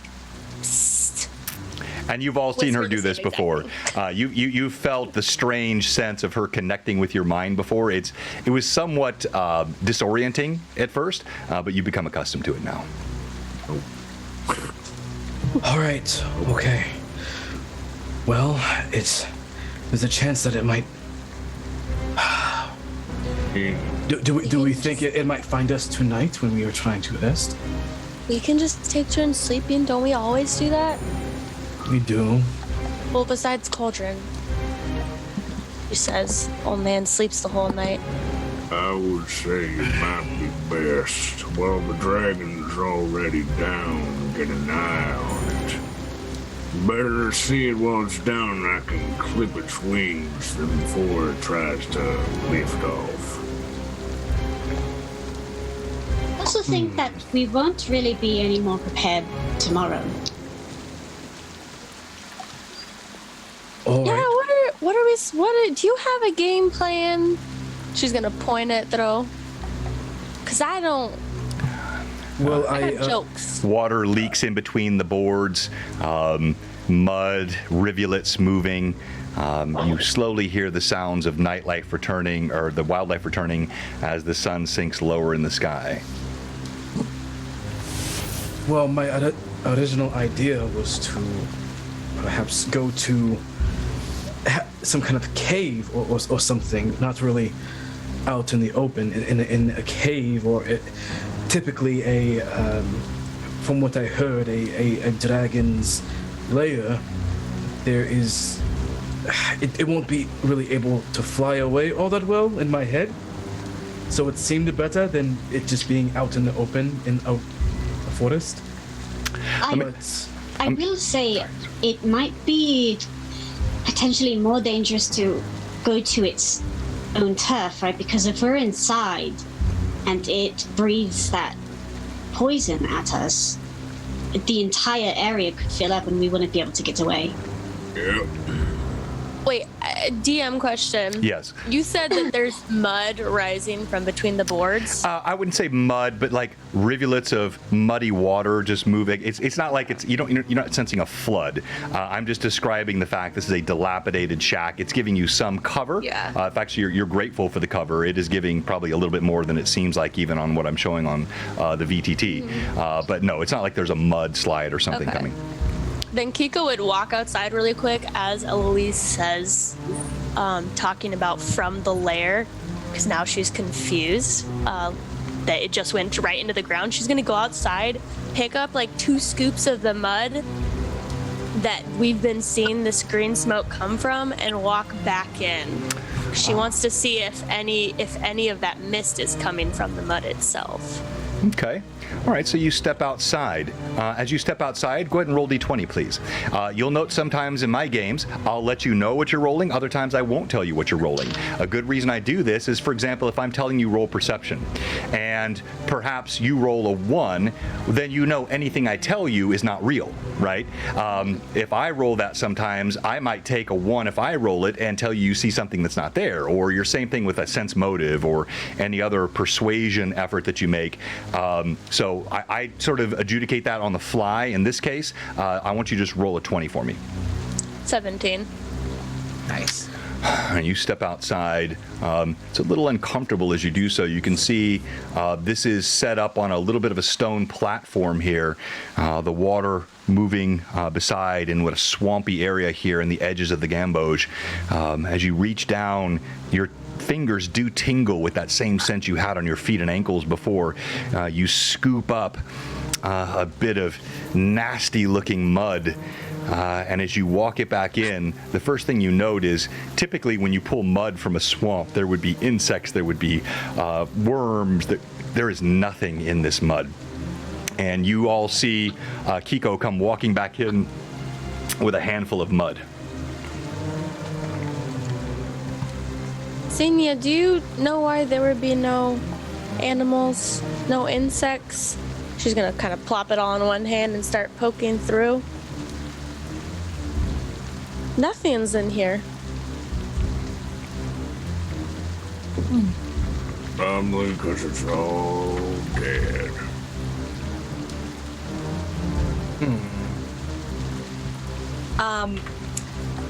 Can Xenia take a bit of that mud and just kind of like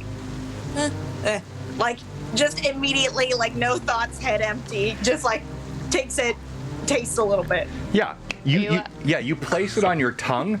As she does this, you can see you control your gag reflex, but it wants to trigger, and you have seen creatures in the woodlands before that emanate these noxious fumes that can spray out a gas to defend themselves. As you touch this to your tongue, it reminds you nothing more than that. It sort of floods the senses. You're briefly disoriented. No damage, but yeah, you feel the soil itself has been contaminated by whatever is rising up. I think I'm like almost lingering over Kiko, and I'm like, oh, sorry, I should have asked if you wanted any before I just took any. That's rude. Thank you. And then would just kind of communicate that across to the group, like, it's not right. There's something, poisonous to this, all that jazz. Poisonous from the thing, the mud you just ate? Mm-hmm. She like looks at dad of the group. Dero. It seems that she is fine, although I would not suggest anyone else do that. She is very much of the land. Yeah, you guys have definitely seen me do this before. Yes. Like, fully have seen me just, let me try this, something right here. Like, just trying out different kinds of dirt. Just to see. I look over at Eloise and I walk up. Well, my faithful friend, it seems that this may be more complicated than what we thought. Just in case I need to look over you. You are often the one who is on the front line. Will you take this gift from me? Oh, sure. I love a gift. Should I cover my eyes? No. No, you're fine. And I do it anyway. My hand starts to kind of like whirl around a bit, and some of the water droplets that are kind of soaked into the wood here begin to kind of like come off and kind of float in the space and whirl around my hand, and my finger begins to glow a calming blue. I write a symbol on her forehead that looks like a trident. It tingles for a bit. It kind of, you have a cool feeling as it soaks in as I cast Death Ward on you. Ooh. I need to just make sure that Prokan always has you in his sight. You feel this holy power settle on you, and he's done this before, but every time it's like the soothing touch, and you feel a sense of peace and protection settle on you. For me? Yes. Or for... Oh, okay. You, yeah. For you. Oh, I don't know why I was acting. I know, that's what I was like... I was just enjoying the moment. Spellbound. Well, if we're gonna sleep here for the night, we could have one of my friends help us. And she starts walking towards the entrance of where they are, reaching into her little bag. Unless anyone tries to stop her. She's just gonna reach into her bag and pull out a little fuzzy rock. And Kiko's gonna use her bag of tricks. Oh, very nice. Very nice. She's gonna pull it out and kind of seeing that, like, looking back and guessing no one's stopping her, so everyone's more so interested and not trying to interrupt her being crazy with this thing again. She's gonna take out the fuzzy rock and toss it like 15 feet away from her. And as it hits the ground, oh my gosh, okay, this is one of the few I wanted. As it hits the ground, an axe beak Yes! pops up. What? Yes! And she kind of just, she gets like, she puts her hands on her knees, even though like, she's short too. And she goes, okay, what we need you to do, and she's kind of looking over to the group sometimes to be like, you know, is she saying the right things? She's going to look at it and say, can you go out and fly around and see if you see anything? And if you do, come back. Axe beaks cannot fly. They are runners. They cannot fly. Which you would know. Which I would know. They're very fast. Which is why it was tilting its head at you like you're taunting it. She Maybe goes, this one can, you know? Maybe try for it this time. oh, and she like pats its False head and then style. pats the little arms on the side. Oh, sorry. You can just run. Just go run and see if you can find anything for us. If you don't find maybe a cave, come back. If you do find, see what you... She kind of just wants to see if it gets eaten out there. Okay, Like, all right. Active.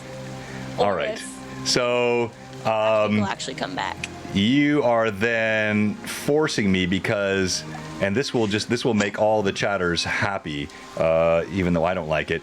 I don't have a good You're just gonna kill him. axe beak mini for Tailspire, so I'm gonna have to use. Raptor.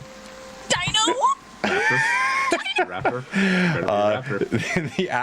The axe beak turns, tilts its head, steps forward, Raptor. nuzzles you, and then disappears off into the forest. Incredible. I love how John did all that with their gritted teeth, like how. that was so hard.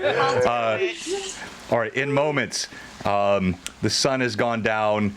Your creature has moved. You close the door behind it, and you sit alone inside the room as the rain patters down, moving through parts of the roof. But there's enough cover here. Do you light a fire? What's your plan tonight? Well, for as long as we're going to be here, we may sleep, we may not. We may jump, as Cauldron once said, jump the gun. But yes, just in case, maybe we should make some warmth. Who can do that for us? Kiko's just been there twiddling her thumbs the whole time. Oh, depend on how much dry wood we got. Don't seem like we got much. Unfortunately, I cannot make those. I cannot really take out the moisture of all of the wood. Or you know what? Actually, Fireball. Fireball. I think I might have taken a thing. Let me do like a quick check. While you're doing that, looking that up, thank you so much. We got 125 folks on. Great stream running here today. Thank you for all the support. Remember, click that link. Patrick has put it up there earlier. We are close to $2,000 raised. I really wanted to hit 2 before the break, as Fraley17 said a moment ago. I'm sure we can get there. But while we're waiting for G-Dub to figure out his character, we have one question for you. If you're watching today and you have not followed, If you're a follower who has not subbed, or if you're a sub whose sub has expired, let it not be so. We have one question for you here at Blue Box. What are you doing? Give us a sub, give us a follow. It's your first time, Meg. Don't sweat it. But don't give us bits. You can sub, you can follow, but any of the biddy type stuff, put it right into the Tiltify thing. And we have several giveaways. Let me cover them quickly. I'll wait for the break, which is coming up shortly. Did you figure it out, Federal? Yes, it's a question for the DM. Okay, go ahead. Would you allow me to destroy water within the wood to dry it? Yeah. Using Destroy water, the spell. Destroy/create water. Hang on, real quick. Now you're making me look. I don't normally like to pause for rules, but every once in a while with something that is worthwhile. No, you know what? I don't even need. Yes, I would. You could have. What's the amount of area that typically can affect? The amount of area for that would be 20 gallons. I think it is 20 gallons. 20 gallons. That's a ton of water. So yeah, you could take several square feet of boards, and you could dry them out with that spell. Yes, it's a 30-foot cube. So yeah, I'll say to Cauldron. Actually, you know what? I think I can gather all the wood that you can for me. Okay, and just give me a moment. And as Cauldron does that, I go and kind of like into like a quick prayer. As a cleric, once a day, I can switch my spell list around. So for that quick prayer, I will take on create or destroy water. As he does this, you feel energy. The water is wicked up, drawn out of the boards, kind of hovers around for a moment. Droplets hang suspended in the air, and then they're gone, and there's dry boarding beneath. All right, have at it. It's all yours now. Cauldron will pull out his tinderbox from the box that he just switches off his back, opens it up, make sure no water gets in there, closes it back up, latches it on the bottom and the top. And he'll walk over. Yeah, this is all I'm good for. Oh no, you know that's not true. No, I light stuff on fire. No, that's not. Oh. He's gonna walk We back. really need to work on that. He Have you lights been the practicing your fire. affirmations? Yeah, let's do some affirmations. I am We haven't done that beautiful. in weeks. And on that, Cauldron will pull a bottle from it that has some sort of milky, wispy liquid inside of it. And he closes the box up and he... I don't trust the X-Beak. I'll be back. As he just dumps this liquid on top of himself, as he's going to use his one potion of gaseous form. Oh. So he's just, his body becomes mist. All right, so you see here, Cauldron, as he pours this over his head, it will kind of vanish him here. He's not technically vanished, but there's just a gassy, mischievous form. Even as the fire crackles around, and you hear his footsteps moving across the dry boards and then across the wet boards, squelching outside, and you're all left with a nice blazing fire and a bit of dry wood here in this cold area. So I guess he's not taking first watch again. It's okay. Maybe he's gonna go do his affirmations in the sky. Just go take some time to himself. Give him a minute out there. Well, here's to hoping he makes it back. Yeah. If At you least guys for want to one sleep, week would be nice. Within moments of him within moments of Cauldron leaving, the rain subsides just a bit more, and there's a bit of an eerie silence, and you hear footsteps outside. A single pair, light footsteps, not sneaking, but not heavy, squelching in the water. Thank you very much, chatters. You guys are awesome. Appreciate all those comments. Would I see whatever footsteps this is making? You missed it. You walked right past it. So you were headed out, floating out in the mist. It did not come until you had floated out past. That's weird. You're looking for the axe beak. So as you... I'm looking for the dragon, mainly. Oh, so you headed that way then? Flying up. Yeah. Okay, all right then, definitely. Yeah. Direction. All right, so you're flying up then. All right, good. The other four of you, you hear these footsteps approaching the door. X-Speak?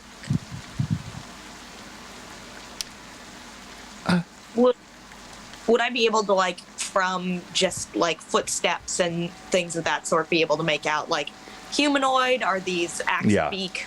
No, not hard to tell. These are humanoid steps, not a large humanoid. And in just a few moments, as you're listening, the door opens, and standing in front of the door, nothing threatening, you just see a small woman, slightly built. She's got a hood pulled up over her features, and she looks like she's probably 5.5 feet tall. And she gives a gentle nod of her head. You here are strangers. Is everything all right? A dangerous place to be traveling in the night. Oh, Who are you? You go ahead. Who are you? I'm Selena. I travel this place often. I have learned its dangers and its strengths. I've never seen you here before, and these are dangerous times. I wanted you to be careful. All of you except Cauldron, roll perception, please. Sorry, Cauldron. Can I use my advantage? Cauldron, you have something fun coming in a minute. Yes, you absolutely may use your advantage. Could I do insight instead of perception? Yes, it will give you a different outcome depending on what you get, but yes, you can. And before I roll, can I bless myself to give myself guidance? Yes, you absolutely can. Oh my gosh. We have been rolling lights out, people. Let's go. That's a 23, a natural 18 plus 5. So you have a 23 on insight, right? Okay. Yeah. All right. All the perception checks? 16. 21. 21. 21 as well. On the perception, as she stands in the doorway, Zinnia, you feel uncertain. There is definitely something about this woman that is not as it seems, but she does not, you don't sense threat. You don't sense overt deception. You are very uncertain about what you're sensing. For Eloise and Thero, who I believe both had 21 on the perception, is that right? Mm-hmm. You, as you look, you can't place it. There's something off. Something not right. You're not sure what it is. You all seem quite on edge. I understand. Can I offer you any guidance? My lady, is this your hut, by chance? Her laughter tinkles, but it's not a pleasant. There's a bit of derision in the tinkling laughter. No, this would not suit me at all. No. What are you doing in such dangerous woods? This is kind of plagued, and there is a dragon out there. Do you know? Oh, she only harms those that mean her harm. I've lived here for many years. Nothing to be worried about. I would love to hear all of your guidance. Did she just tinkle? Stop it, Patrick.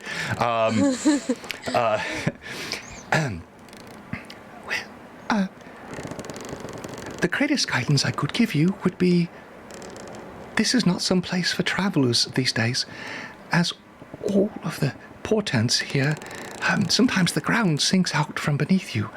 Sometimes the lightning cracks through the trees and lights fires. You seem like nice folks. Perhaps returning to Osberg would be best. Could I send maybe just one bee over to land on her shoulder? Just to see if it makes contact with skin? Yeah, you could do that. All right, so you loft one lone bee. The rain has subsided enough. It kind of moves through the drops. And you see the woman. She actually notes it. And the bee does loft on her shoulder. And So many pests. she smashes it, crushes it on her shoulder, flicks it away. These swamp creatures are quite dangerous. The sturges have beaks this large. They'll suck the blood of a man dry while he sleeps. You know, Things aren't going so well in nature these days. Would be best not to make things worse. Yeah. Bees are endangered. Yeah. What does that mean? What? What did you say? Means you're gonna single-handedly take them all out, and their blood will be on your hands. Do they have blood? You just squashed one? You tell me. I see guts. I see no blood. But What did you- you say your name was again? Solana. Kiko? Solana? So and she's still got her eyes on Eloise now. Your face. Yeah? What happened? What? Oh, Not so polite to comment on someone's appearance. it's fine. I'm used to it. What? I know I'm hot, but like... That was a joke. I know. I'm trying not to do my anachronisms, or I would reference your username, but I'm trying to keep it in. What happened? I don't know. You don't know? No. How? It happened when I was really little, so... Same with this. How horrible. You're acting like you've never seen anyone with scars before. Not like those. Oh, Scars like those normally mean you're dead. well, I'm just so strong and stuff. and protected. Yeah. Yeah. She cuts her eyes over at Tero. I see that. Your friend, he stepped out. Watch out for him. Dangerous out there to be alone. All of you, a good night. And she turns to walk away. Where are you gonna go sleep at a night like this? She stops, turns back over. I have a home. My home. Oh. Where? Oh, it is not safe to tell strangers where your home is here. Can Very I dangerous. Insight check. Yeah, go ahead.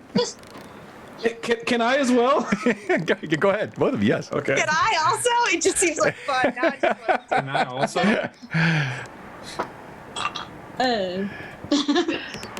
Yeah. 7. I got a 7. 26. A 26, okay, and 16. a 16. Eloise, you are confident that she is being truthful. Seems like she's just confused. You, Zina, uncertain. You, Tero, there is something not right.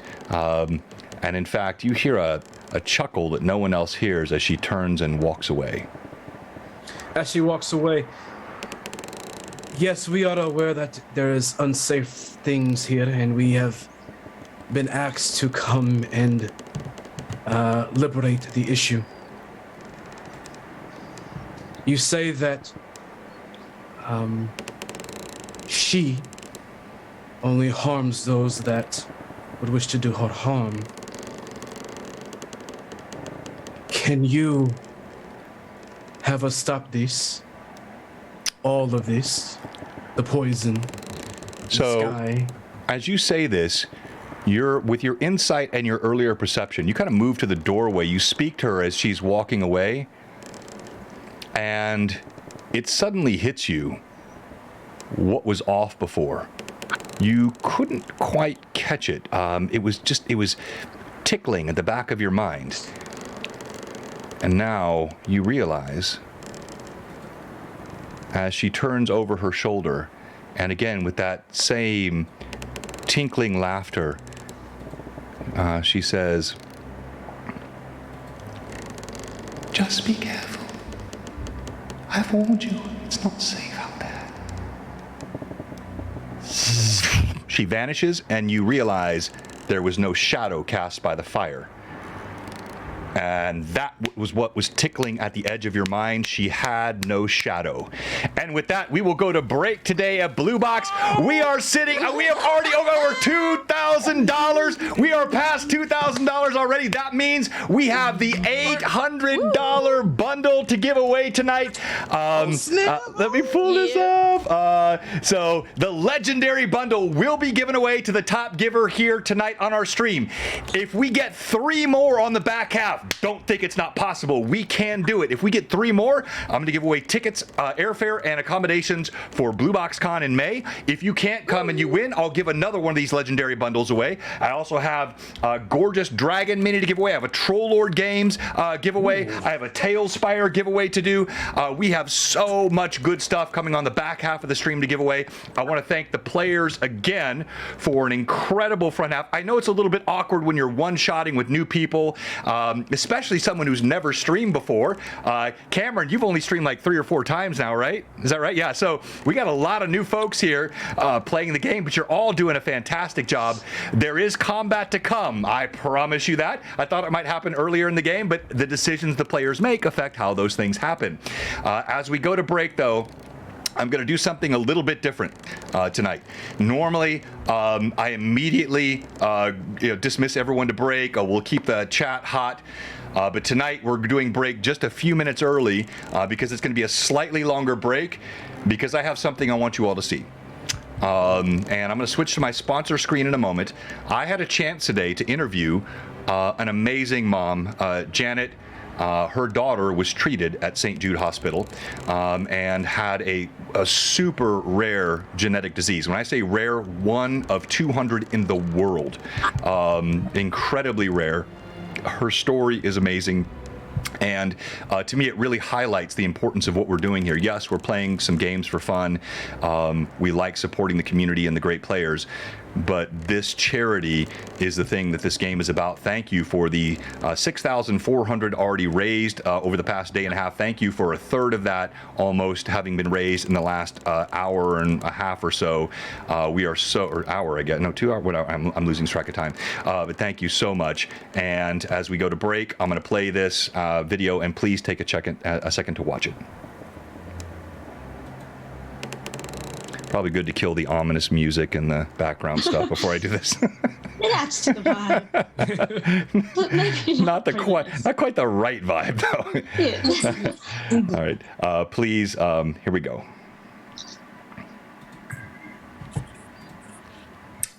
Hello, welcome. Blue Box here with you on the Greyhawk MegaStream, and I am joined today by a very special guest.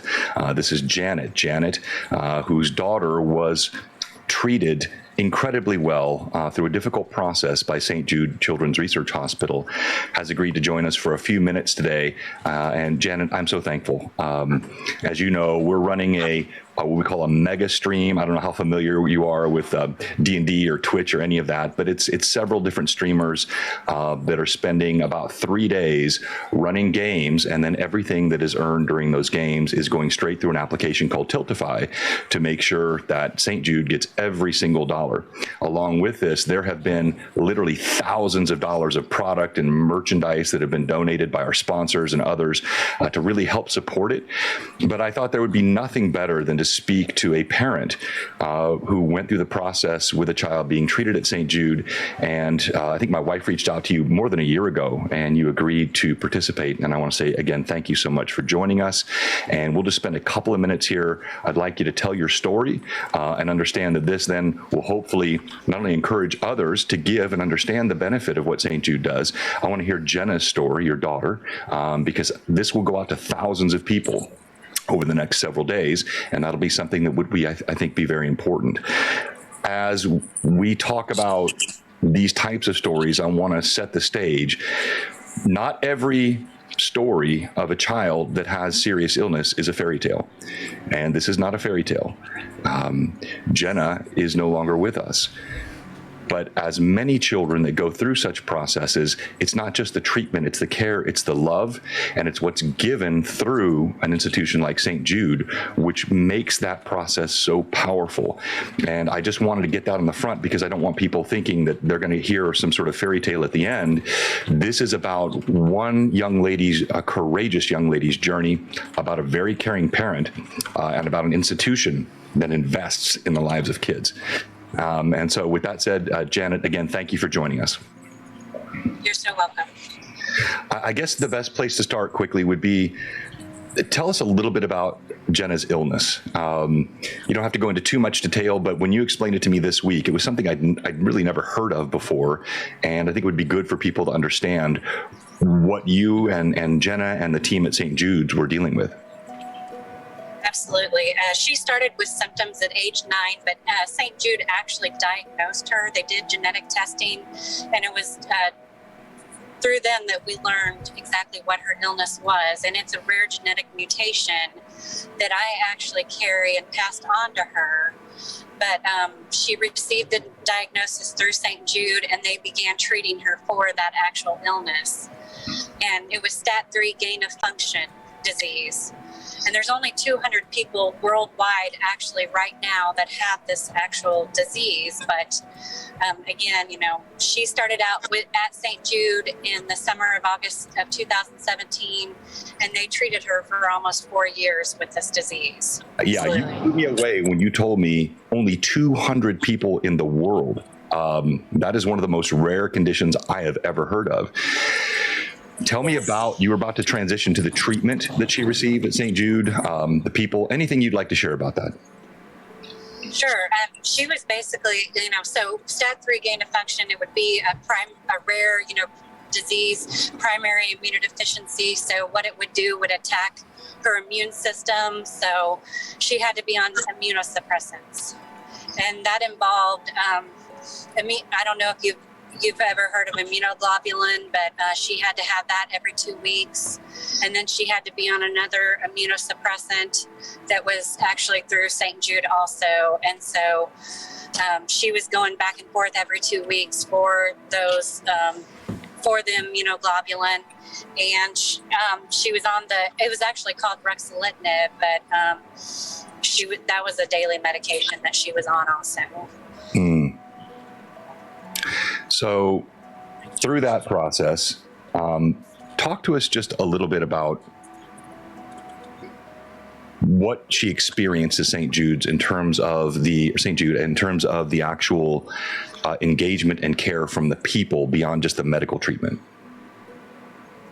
I mean, our connection at St. Jude was absolutely incredible.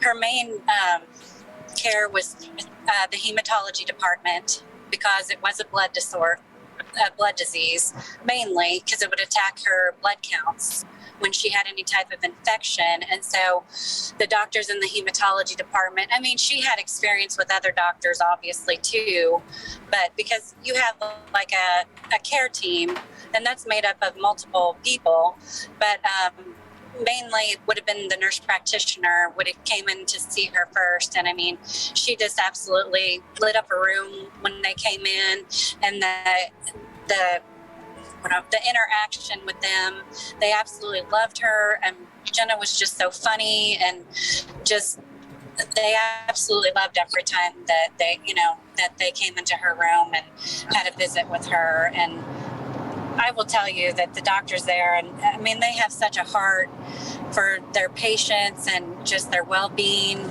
They're just absolutely incredible. Wow. No, thank you. You shared that with me this week, and it was very impactful. I guess with a little bit of time we have left, anything else you'd like people to remember and know about Jenna? I mean, you've told me how she lit up a room. You've told me how incredibly brave that she was through the process. After 4 years, I believe, of treatment, she passed away in 2021. Is that correct? Did. And just yes, unfortunately she did, but I will tell you that the doctors did absolutely everything that they could for her. They would, they tried every treatment possible. Like I had told you before, there was a set of doctors in Texas that they went off the direction of them. I mean, they were on the phone to anybody and everybody, and I will just tell you that they did absolutely everything for her. They were incredible. I mean, I will donate to St. Jude for the rest of my life because of it, because of her care there. I would just encourage anyone listening that firsthand, I can tell you that they are just amazing people. Well, thank you for that. I do have your TikTok video. I'm going to play live on the stream. I won't play it now, but I'll play it live on the stream. Shows pictures of your daughter, you together, and the journey that you went through. But before we wrap up, anything else that you'd like to share with us about Jenna herself? Anything that you would like people to know about your daughter? And then any other recommendations beyond just donations? Is there anything else that people can do to support St. Jude? Okay.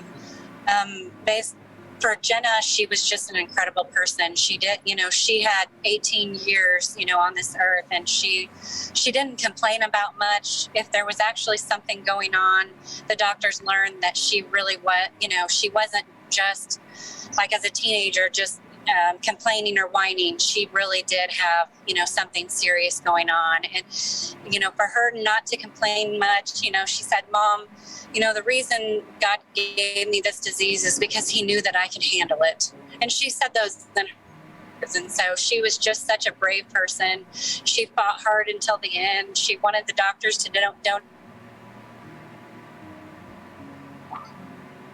take as much as they could with that. But I mean, she was just such an incredible and brave person for what she had to go through. Well, there's no question that she was, and also you were. And so, Janet, thank you for taking the time to come on with us today. Thank you for telling us your story, and know that this will be used to help others understand how important the work that's being done at St. Jude is, and then also what an amazing young lady that Jenna was, and what a great mom she had. So on behalf of my good friend Lord Gazumba, the entire Greyhawk community, we're so thankful, and we are your friends. And I pray you just know that there are a lot of folks out there that support this community, this cause, and also will remember you and your daughter. Thank you so much.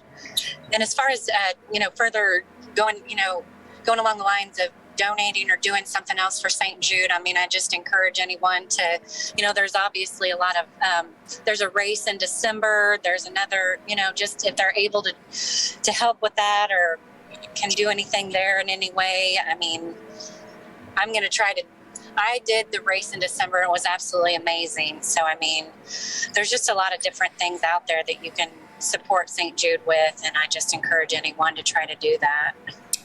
That's fantastic. Janet, again, thank you. Anytime. You're always welcome here, and we really, again, appreciate you telling the story of you and your amazing daughter and the great team at St. Jude. God bless you, and God bless your family. Thank you so much. Thank you. I appreciate it.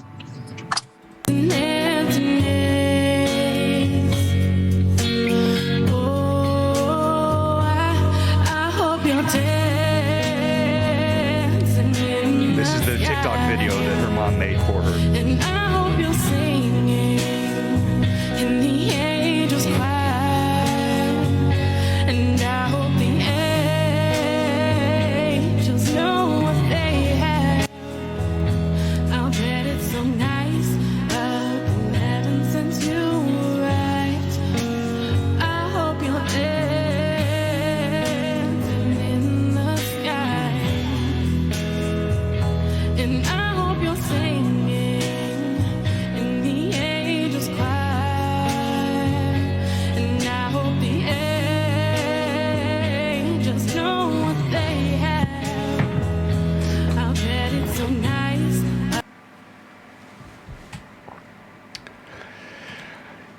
We're going to be right back. Just a couple more minutes on the break. I got to collect myself, but thank you so much, everyone.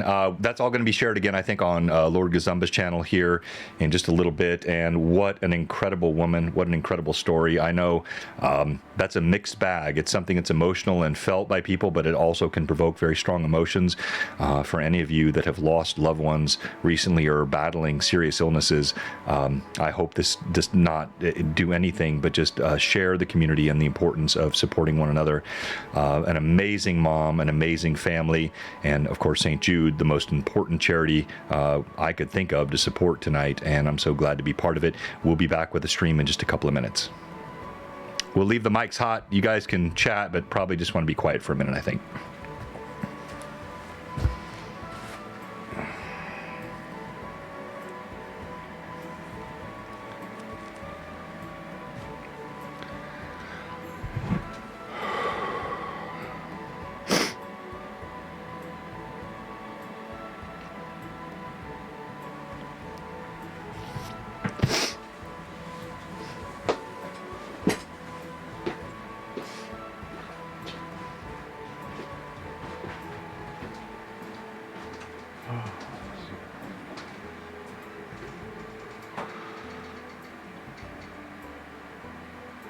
So as everyone probably knows, I use humor as a coping mechanism. And doing the best I can to keep that in. Actually, I'll share a bit about myself in this time. I'm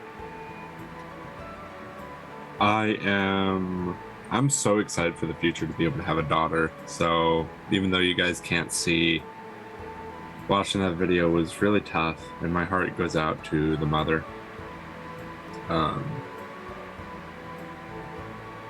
Yeah. I love you guys. Thank you so much for everyone who's watching and everyone who is donating and being here for the charity. It means a lot to us. I don't know if you guys caught our last St. Jude's, but last time we did St. Jude's, or at least 2 times ago we did St. Jude's for Blue Box. I ended up, love you too, Phantom NJ, you're incredible. I ended up shaving my beard for the charity. For every bit that was donated, a piece of the beard would come off. Now, I'm not bringing that up to make it about myself. I'm bringing it up because Blue Box isn't here for the clout or anything like that. We're truly here. All of us, all 5 of us are here. At least I am. I'm pretty sure all of us are here for the kids and to really try and raise money as best as possible. So thank you guys for coming and watching Kristen do what she does best. Yeah, I also not to not make it about me. I don't want that. That's all about you. Yeah, I'm the star.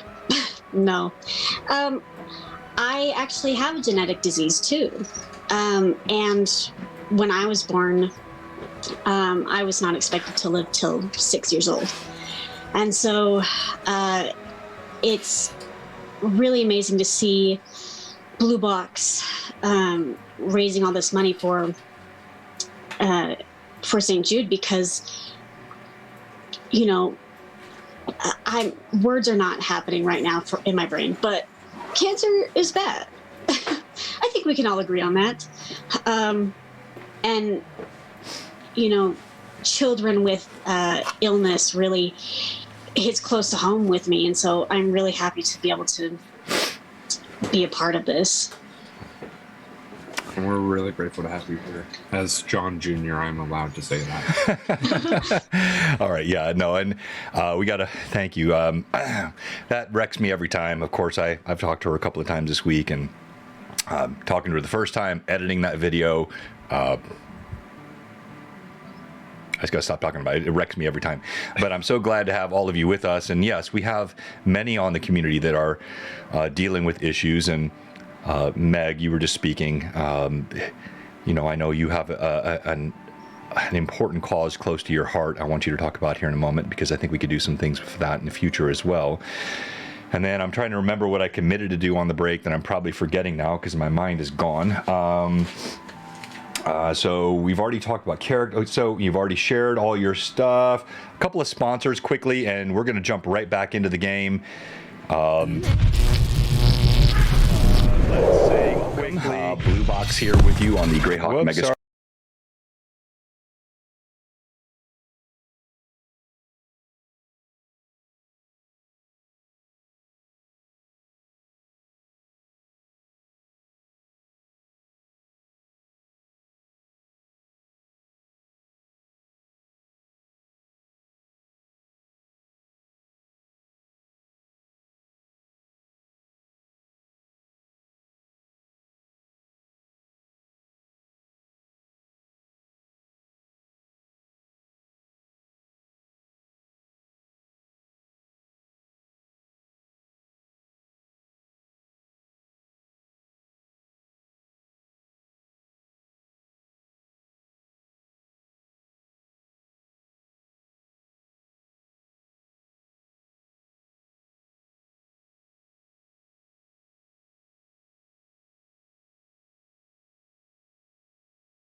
Not again. Dang it. You know I'd fix that. You know I would. Oh, thank you, Wayne. So we appreciate that. So that, what? Wait, 2,500, but those are bits. To Evelyn. All right, we'll thank you so much. We'll channel those back into the stream. Again, we want everyone as much as possible, and no shade at Wayne. Wayne's awesome. He's such a great supporter of the channel. But this is the first time we've really done a big charity stream since Wayne's been on. You want to pop in there and hit that Tiltify link. All right. I'm sorry, this was the longest break I've ever done. I just was rocked by what we're doing here, and I hope all of you felt that was dignified and appropriate, because I respect so much this mother and her child, and this is just one of a million, 10,000 stories from St. Jude's, and we support this charity and what we're doing here, and that's the main thing we're doing. So we're already about 2.3 thousand, we're over 2,500, or we're getting close.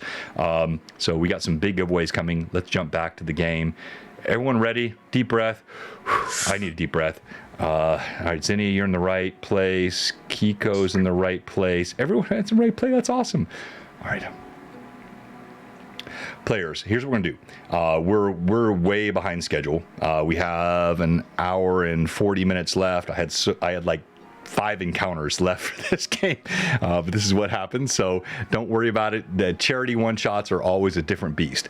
But I want you guys to. I'm just going to be as overt as I can. Have a few moments of role play here before you leave this hovel that you're in the forest and head further east. And I'm going to talk to Josh about what Cauldron sees as he went up in gaseous form. I think that's important. And then I'm going to fast forward into sort of the third and fourth parts of the campaign because we don't have time for all of it. And that's just the way. I would love to get this group back together again, though. I think you guys are all amazing. And if you're willing to do another one, we'll do a second shot. We could have the gremlins that further. I promise you the status of the status. You got the keep. We could do a lot of fun stuff with this. Anyone object to that? Nope. I'm good. I'm into all right, I'm holding. I got it on video. I'm holding it to it. Your character's so amazing. not us behind the scenes like. Okay, hang on. So Zinnia, you're back vertical. I'll fix that real quick on my streamer. Thank you guys for understanding. Oh, of course. I moved somewhere new recently, and it's a whole. I'm the last one that's going to complain about anyone's tech challenges.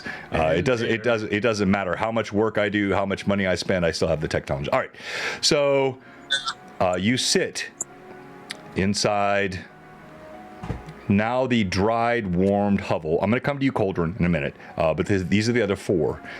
This strange creature has left. This woman with no shadow, with these strange forewarnings, has departed, leaving the 4 of you waiting to see the return of Cauldron, the Axebeak, who knows where he is, and you all stand around the fire. Eloise, this is bad. This is bad, Eloise. Yeah, I know. Ghost? Illusion? What could that have been? That woman. She had no shadow. I think she was great. She was here, though. Ellen landed on her, and Ellen touched the bee. You know, you've met Ellen. It's okay. They all blend together. Wait, you had no Rip Derrick? What about Rip Derrick? Yeah. Have their own things. Yeah. I don't want to talk about it. Yeah.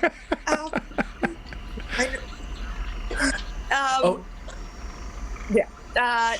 But I think, sorry, that video, I'm still thinking about it. Yeah, I'm sorry. Oh, no, it's fine. I think Zinnia would just kind of go on about how, like, she was here and would just kind of spiral off into her own little logic circle. Yes, she did end one of your bees. A teleportation? I don't know. I don't know, but I think as soon as Cauldron gets back, we may need to head out of here to further this, because I feel that our timetable has shortened significantly. All right. Especially Kikoa? if she's watching us. Exactly. she could be maybe a keeper or protector of this dragon, perhaps. I don't know. I have 1,000 things going in my head, and I just need Codron to be back. And that's it for me. All right. Cauldron, you float over the treetops. There's some minor disturbance behind you that you ignore. And as you float above, you see the entire scape of the trees and the forest which surround here, and it's difficult to tell direction. But I'm gonna, yeah, you thought you were gonna challenge me? Here you go, bro. Look on the screen. As you scan around, you float up in gaseous form. You're looking for the Axebeak, and you do see it. The Axebeak is plodding along here. I'll put the light on the screen. The Axebeak plods along, struggling, but you see there is clearly an area here further to the west where the dragon descended.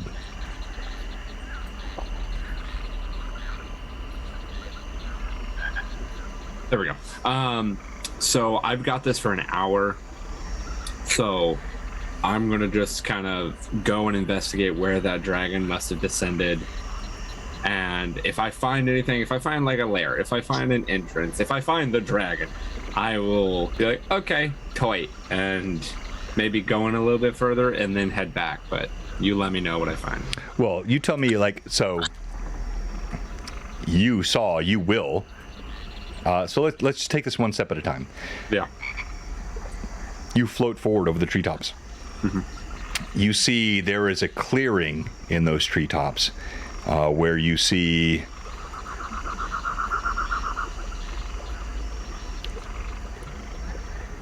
what looks like an entrance, a maw into the ground. Cool. And it seems to descend down over slippery slopes. And in fact, I'll pull up, well, I'll do that later, but yes, you see this.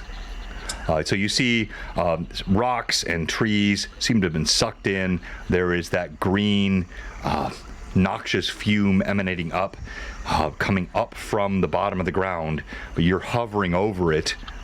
You see no sign of whatever descended, but you do see this clearly is the area where it did descend. Okay. And how much time has passed? Let's call it like 20 minutes, 15, 20 minutes, not long at all. Only because you were sort of moving round and round. This is probably traveled in less than an hour if you're walking. Floating, you could do this in 5 if you were going straight. Okay. All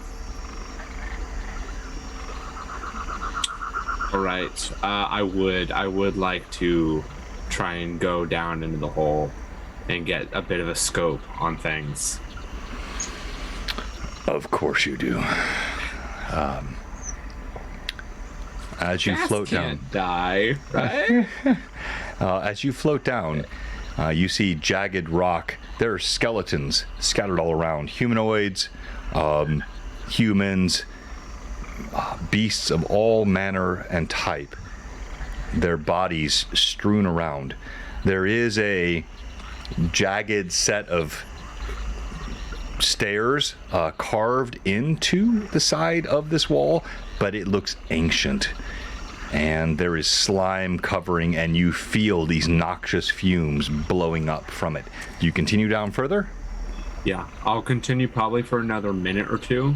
See what I can scope out in my vision in that minute or two, and then I'll head back up and head back to the party. Okay. All right. This is what party splits do. It's okay with me. I like it. It's fun. So you're going to move further down. I'm going to come back to the rest of the party as I'm searching this out, prepping it. What are you guys doing? I am just tending to the fire, watching over the ladies of the team, and just probably making, like, some small chat, trying to make myself and others less worried that Cauldron has been gone for so long and he hates it. Kiko, how long do you think before your axe gets back? Gets back? I really don't know. But I wouldn't wait up for him. Sometimes they just don't come back, you know? Are any of you able to speak with beasts at all? No. I figured we could just, if he found something, if Axbeak found something, we could just follow him. He'd probably show us. That is, if Cauldron doesn't find it first. I see. Well, I think when I look at Eloise's like battle weapons, what do I see? He has a. You guys can hear my dog. I'm so sorry. No, you're fine. Never apologize for that. You are I'm trying to get fine. him to come sit on my lap. Oh, so cute. I love that. No, please, we do this all the time on Blue Box. Do not, like, I'm sorry. I'm a production freak at times, and I know I never want my players to feel uncomfortable. Just have fun. Chill. It's okay. Come here. I'll probably throw him out in a sec. But she has a lot. She have a kazoo? What is that? She has a kazoo. That's a little piggy. Yeah. Do you have something you'd like to say? Okay.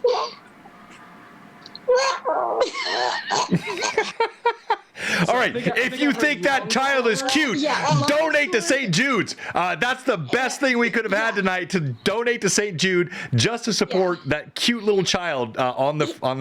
Sorry. Yeah, Finn is literally saying, "Give your money to St. Jude." Exactly. I heard it. I heard it. You have to trust me.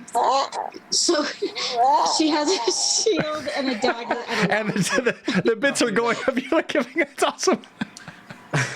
I walk over and I look at her shield, and my fingertips just kind of graze over it. And it's kind of like look at the decoration, and they begin to glow like slightly, but they stop, and I just say, too soon.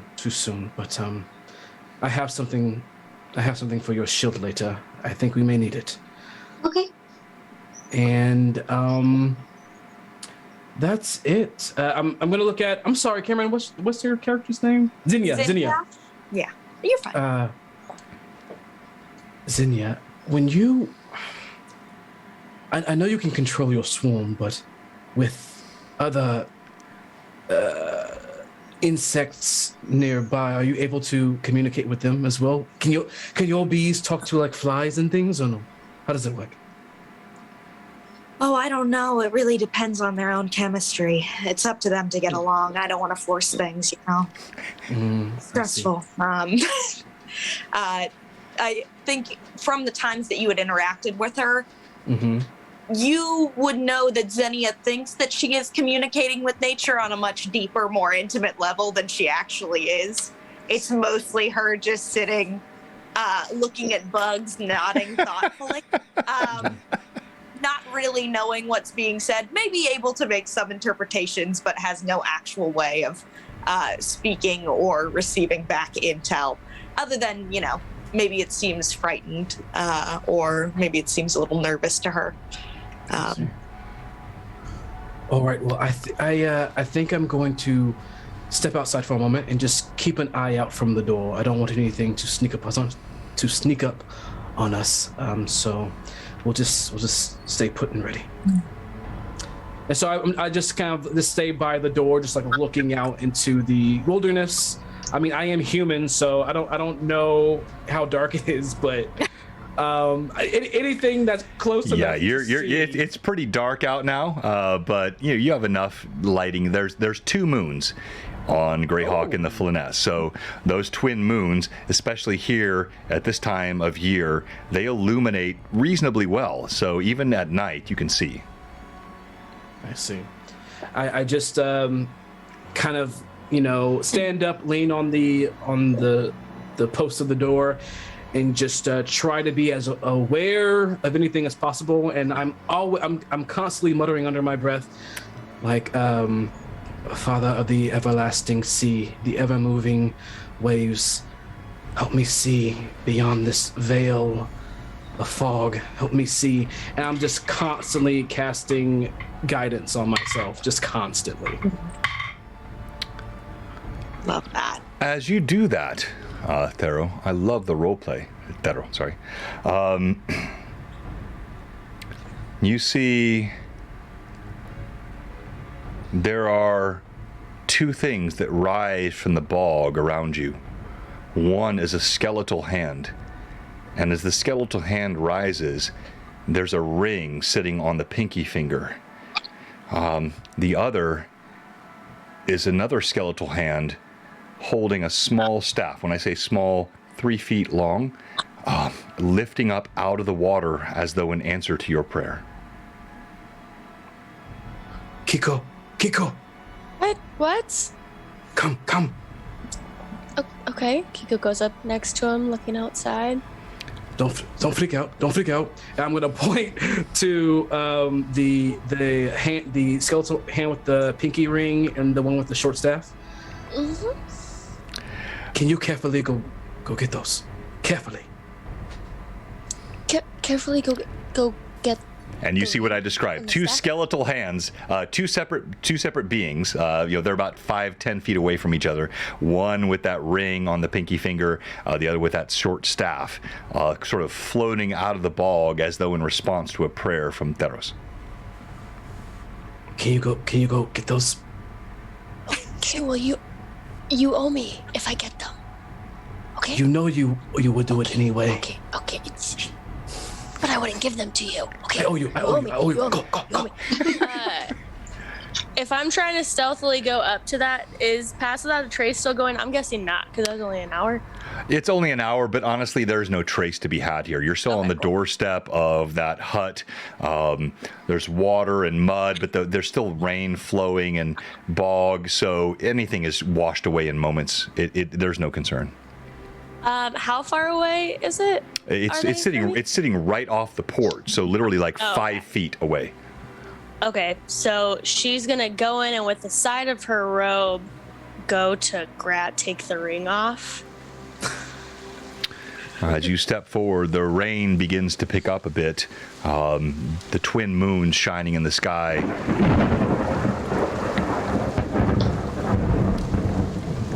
The hand seems to proffer. Hang on, better roleplay here. Sorry, we're cosplaying. The hand seems to proffer this thin ring. Just gonna slowly smidge that off. You slide it off the skeletal finger with no problem. It's warm to the touch. Oh, I'm not touching this thing. I'm not trusting these games. I use it the side of my robe. I've got in there, and as I'm kind of turned to get ready to walk back, I'm gonna cast Mage Hand, and with my subclass, I'm gonna I don't know how to legerdemain. The guard remain, yep. I'm gonna use that to grab the staff. Yes. And go back with and yeah, without any issue, you can do that. That's well done, by the way. You cast your spell.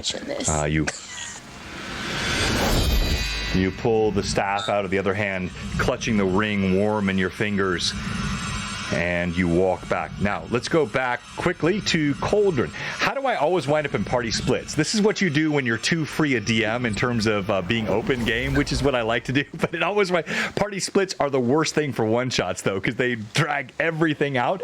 But I don't care, because I'm going to make this a 2-shot. It's already done. All right, so you, Cauldron,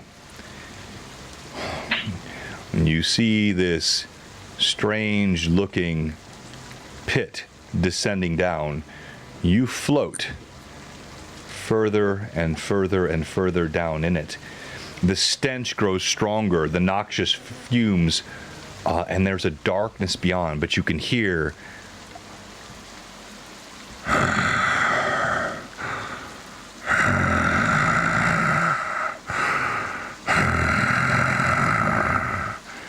deep below. Sick, and that's all I needed. Do I see anything on that pedestal or that one stairway? You see skeleton. Yeah, you do. Like everything you're seeing here, you see skeletons. You see broken stairway. In fact, even the path down, carved into the stone, looks slick and dangerous. Okay. And those torches are actually lit? No. It's here in the game. Just deal with it. It'd make it easier for you to see. It's the moonlight. It's the moonlight that's lighting. He's gonna fly back up and back to the party as quickly as his gaseous form can go, which is not very quick. But it's quick enough. They had plenty of discussion. So, in moments, as you, Kiko, come back with the ring and the short staff, you see this gaseous-looking form come floating back. And almost like Harry Potter style, since that's my one anachronism, kind of the whip into existence as he steps down, Cauldron, walk forward. I found the lair. Just about an hour ride to the west. Could you? He's just gonna walk through to the door, open the door, and get in and get ready. You saw, and Kiko's not even gonna give the ring and the staff. She's just like forgetting that she even has it, and just watches him walk in and kind of like follows him with her robes in her hand. Wait, you saw the dragon? I heard it. Was making up a storm of a noise down and down and down some stairs. Eloise, Cameron, good day, evening, whatever. But I found the big old Drakey Scaly. Good to go, about an hour ride west. Going now? I'd rather we're sleeping in the slug. I think we need to start moving, but everyone get ready. But before that, I'm going to look down at these two items that I received from my unspoken prayer. DM, do I happen to understand what this sign means? The staff and this ring. Do I happen to understand what it is that the Great Father was trying to portray? All right. As you look at them, and it didn't seem like Kiko was particularly forthcoming with them as she walked in. I'm not really sure exactly what she was saying, but as she walks in with both, the staff, you feel a draw from it. There is something divine in nature of the staff. The ring appears foreign to you. Nothing malevolent, but just not divine in nature. Okay, I think it's hard to explain, but I think we're going to be all right. I think it's time to move. I'm gonna put the small staff like on my belt because I just want to continue to feel its divine energy. The ring I am going to put on. And as he slips the ring on, all of you are seeing this now.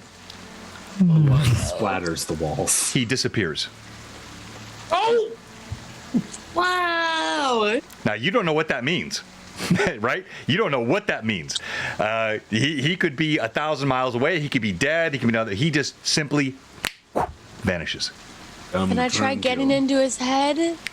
Kiko, you reach out. He's right there. You, Theros, have no idea anything's happened. You see people, all of your party, their heads snapping around, and you're like, what? What is there? What's going on? He's he's right here. He's right here. And she's gonna go forward and start like patting for his knees. Kiko, what are you doing? He will start patting. He is All here. right, so what is going on? Done data disappear. You're gone. I look at my hands. you look at you see them. Yeah, you're it's odd. Why on earth is Kiko patting your thighs? This is so odd. As I think about this and I start putting two and two together, I take off the ring. As he does this, you see him reappear. Found him. Good job. And Kiko is sort of paralyzed with her hands on your thighs. Oh, this is a blessing. These are definitely. Her This is hands definitely on a your blessing. thighs. On the thighs. I said the thighs. No, thighs okay, right? I've heard the same thing come from many a man. Been a while since I've had a woman's touch. Oh my god! All right. You all The couldn't see bees me. like form a little fan. I'm just like, Mighty lucky there, Pharaoh. Kiko, Always been a player. I do not know what you speak, my friend. I'm sorry. Kiko, I give this to you. I think this might do really well for you. I think it may do you what it did me. Put it on. Let's see. She puts it on and like as quietly as she can, like move a few paces away in case they try to like go touch her. All right, so the moment she slips it on, you see the same thing. She vanishes. But unlike Therobaros, who was a little bit louder with his breathing and movement, you hear nothing else. It's like she's simply gone. How Kiko? about as we leave? oh, she's tricky, that one. And she's gonna go up right next to Thero, like on the side as he's facing away from her. And as she's taking it off, kind of give a flick of a hand as well. And just whisper something in her breath and cast Prestidigitation as he feels like a very soft, like blow of air into his ear. You feel that blow of air in your ear. You're welcome. It's time to go. That was a sign. It's time to go. And he just starts to prep everything. He kind of waves his hand, and like there's kind of like this slosh of water that appears that kind of puts out the fire, and he begins to walk out, and just keeping one hand clutched on that short staff as he begins to just go on with purpose. All right, you step out. Sorry, go ahead. No, please. I would say he steps out in the rain. The pitter patter. It's not strong now. You don't see the noxious fumes rising from the soil, but you can still sense the resonance from the soil. There's still a bit of a roiling around. The staff sits on the side of your hip and kind of bounces, but it feels light and friendly to you, even as Kiko now has the ring in her hand and the slow buzz of bees from Zinnia, the wet cigar of Cauldron, and Eloise kind of just looking around and really trying to understand. She thought she knew this party, but she seems to be befuddled by the behavior that she has seen recently, and perhaps disturbed by the recent visitor, and you step back out into the night. And I just point and I say, Cauldron, you said this way an hour, yes? Yep. You're gonna head right there. Kiko, can you get into this plane? This is I think we're at a point where you could just get in there and just get the information without him trying to struggle through his whatever it is he's doing. Cauldron. Told you not to do that. No. You can't talk, so you cannot talk back to her through that channel. Yep. You can talk I'm audibly saying it to her. out loud. Oh, okay, all right, good. All right, yeah. Just, Yep.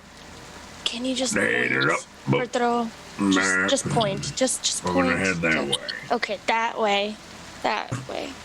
She's like getting on her pony. Yeah. So, Pharaoh, as we're riding, what is that rod? What's your rod do? That is a question I did not think I would hear from you ever. I do not know. It feels. Hey, we like some innuendo here on Blue Box. We don't go over the top, but some innuendo is a-okay. Yeah, so your rod's warm to the touch. Do you mind if I reach around and see it? Is it like Perhaps- solid? Yeah, is it hard or is it real limp? I think I just need to sit with it for a while. You said it's going to be an hour in travel. I It's think gonna take longer than 5 minutes, isn't it? Yeah, It is going. Yes, it's going to probably It'll take probably the entire take longer than 5 minutes, yeah. I mean, depending on him. How did I get here today? Just said that loud. I think you traveled with us here. I think there's some fan art coming from Pat Draws. I'm almost sure there is fan art coming on this. Yes. Gotta be. And as we're going along, I will let. Say it. Touch it, but I'm not gonna take my hands off of it.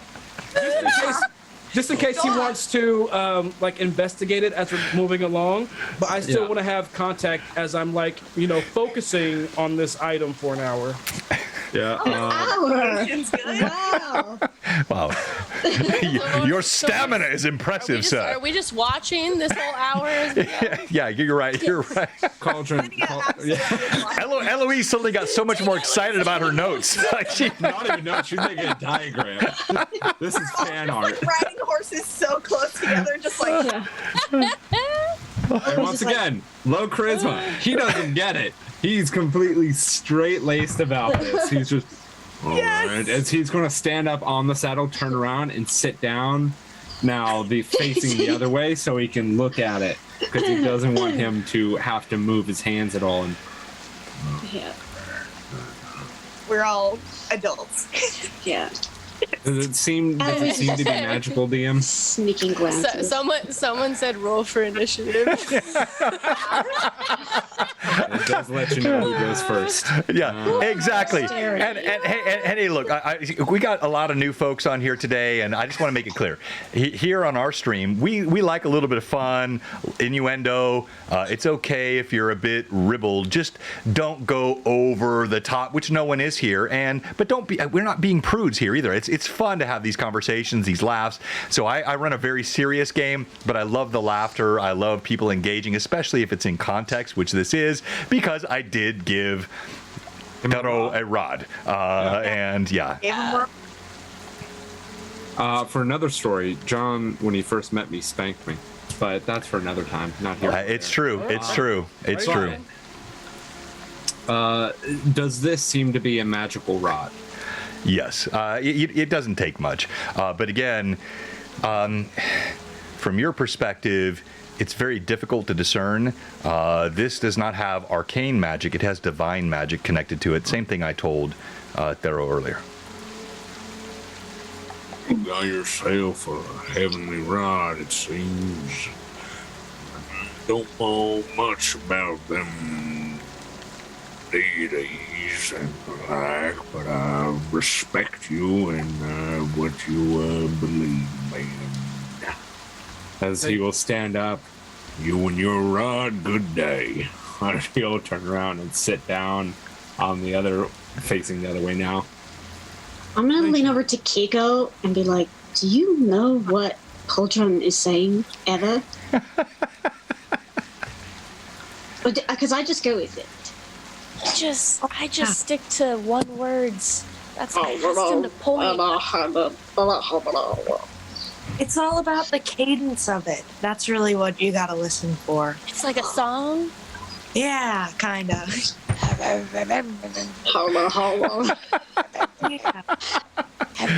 I would sound weird like that if I had stuff in my mouth all the time too. Yeah. Yeah. All right. I had multiple combat initiative things that were going to happen here in the meantime. It's just not going to happen tonight. But we're going to make this a two-shot because you guys have already said you would do it. But we still have some really fun stuff to do here before the end of the stream. And we're sitting at, I don't know if I think we're at $3,500 tonight, if my math is correct. And so absolutely incredible. Thank you, all of you. If we hit 5, we have that second major giveaway tonight. Of course, we already have the D&D Beyond bundle. We have the Troll Lord game. We have everything. Thank you for joining us. Yeah, and we appreciate that. Please give us a join. Yeah, $3,615 already raised. And we still got an hour left. We can get that 5,000. I know we can. Yes, I knew we could do it. I knew it. My games are not normally this disjointed, but I just think this is so much fun. As you get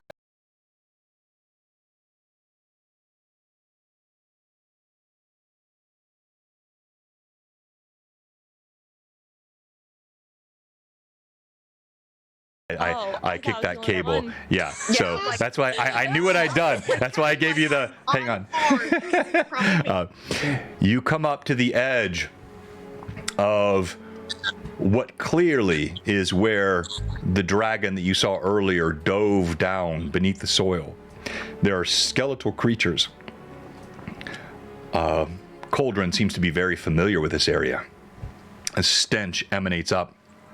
Rain pours down. There are slippery steps leading down.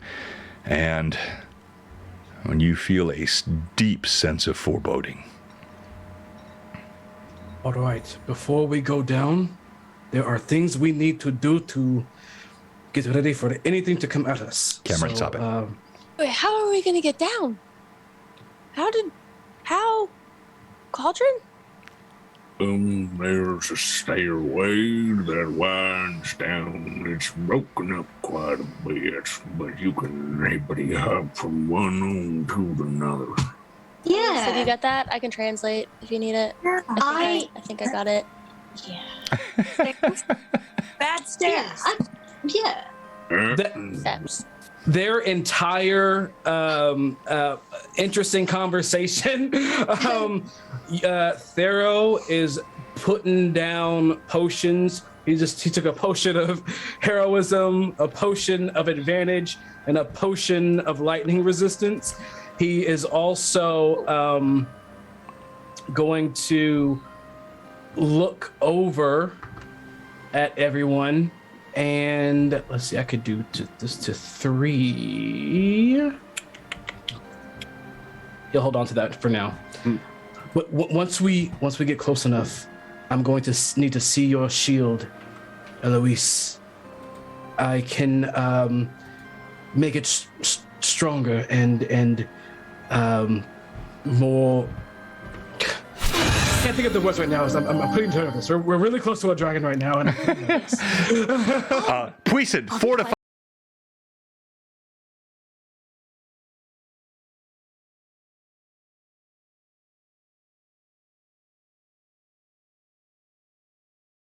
Are you looking at him? Cauldron's got his full, He's like his right large behind you. barrel sniper rifle, his large barrel rifle with just ready. All right, stop. If you say sniper one more time, I'm killing your character instantly. I'm trying not to. Cauldron, do not shoot until you see. Yep, I'll roll for the shot. All right. It makes a very loud noise. Yep.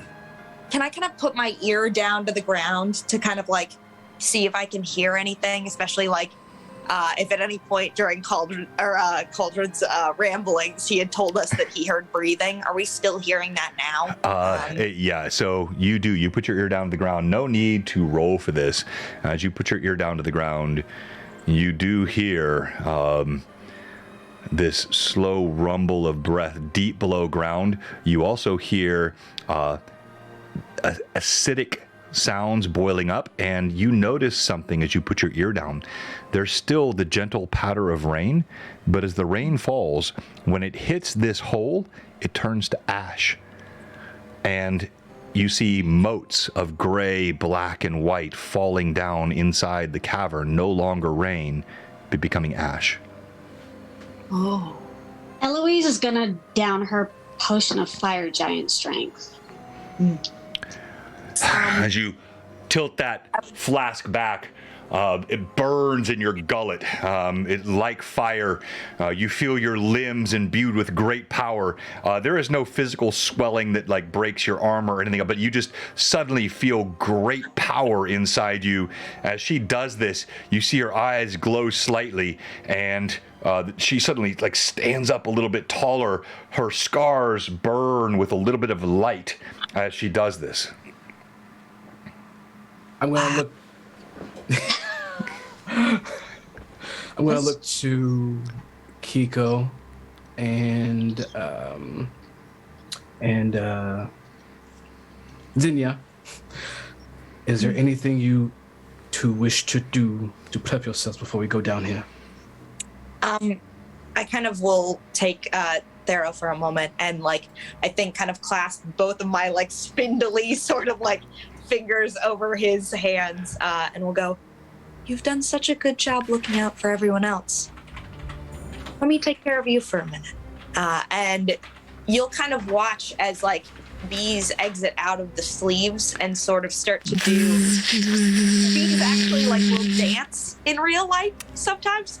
Like yeah, I've seen that. Yeah, dances, and they kind of start doing that just sort of around, almost in like a halo-esque shape around you. And I'm going to cast protection from poison. On you. Very nice, very nice. Thank you. Yeah. This is so kind. Thank you. Leroy Jenkins. Of course. They'll stay with you. And the bees just kind of like continue to dance around there and will like land gently where fit. But they kind of have like a sweet aroma about them to kind of combat like the noxious fumes that tend to bubble out of this area. Ellen in particular really just seems to give this sweet, but you sense there's a slight off-kilter to her flight, and you intuitively know, Zinnia, Derek is missed by her. Oh. Yeah, you'll see it. I think in that moment of downtime where like Cauldron was off, I like took a little matchbox or something and made like a little resting spot for Derek and have it in my pocket, and we'll just go, this isn't the right place, he wouldn't want to be here. And we'll just kind of like keep it in mind for later of like proper time to say goodbye to Derek, put away in the brain for another time. But you would kind of see that the bees would emerge fully from like this workman's jumpsuit and be prepared sort of like in this form that sort of oscillates with some anger now as they get a little bit closer. Oh, well done. Well done. I love that. So another advantage for you. I love that description. Super well done. No, you're not getting advantage for your mask, Josh. I'm sorry. You now stand before the deep pit. What do you do? So, quick question before Thero starts making his way carefully down this interesting staircase. It took us an hour to get to this point. Yes. Yeah, call it like an hour to hour and a half. You know, it was not too far. You had to leave the horses back at the shack. It was just too boggy, too muddy here. So you traveled on foot, squelching through it. We would have role-played more of that, but again, for sake of time, you got here, and now you stand at the top of this hole. DM, since I have been kind of holding and trying to focus my energy on this divine rod, would I have known by now maybe what it is after being with it for so long? Well, tell me what you do. I know you're a typical 5e guy, and you have like things like identification, and then you have your attunement that happens. I like the role play element. So, Thero, tell me what you do. Well, all while we were walking and through this bog, Thero has been having it like tight in his grasp on his belt, just feeling that warm energy from it, just really trying to open himself to this gift that Procon, the god of the sea, has given him. and he's just focusing on it. He's particularly thinking of how bright the sun gets over the ocean when it's coming up, and it's the brightest that it ever gets because the reflection off of the ocean as it rises is just so powerful. You lose yourself in it. And I just imagine that scene as I'm grasping and kind of meditating on this staff, and I'm asking as you're doing. I'm sorry, go ahead. I didn't mean to cut you off. I'm just asking Procon to open my understanding. As you do all of this and you say your prayer, it is not till the moment you think of the light of the sun glinting over the waves of the ocean that there is a dawning of realization that comes to you. The staff comes alive in your hands. You feel a light and a warmth. I'm avoiding any other, but you guys can do what you want here, but I don't want to overdo it. That comes alive and warmth in your hands, and you realize this is a staff of healing, of health. You realize once per day you can give full health to anyone you touch with this staff, healing all hit point damage. Anyone I touch. Anyone you touch. One person once per day. Given to you by the gods, resurrected, pulled up from the bog. Without words, once this understanding hits my mind, he silently smiles and looks over at Eloise and gives us like a gentle nod and says nothing. It's for me. And and he begins to walk on. All right.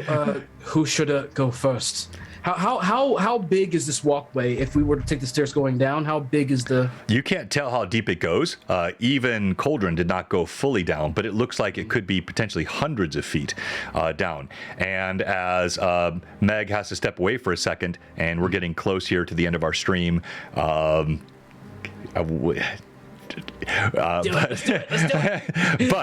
I also want to say it's so good. Danny, Honeybee Crafter, I was thinking about you again this morning. Where the heck have you been? I thought maybe I'd hurt your feelings. So glad to see you in the chat. Please connect with me on Discord. So glad to have you back, as well as all the 128 other viewers. One of our biggest streams ever. We're at $7,700 right now total, which of that 3,006 or close to half of that has come in on our stream, which means so we 4,200. So we need another 1,300 or so, I think, to get to our 5,000 goal, and I think we can do it. So please support. We are so close, and we got some. Someone asked what the giveaways were, and I'm disrupting again. Please, if you've never watched Blue Box, I do not disrupt my streams this frequently. I do disrupt them though, but not this frequently. But it's a special day for St. Jude. So our giveaways include the Legendary Bundle from... Hang on here, let me pull that up.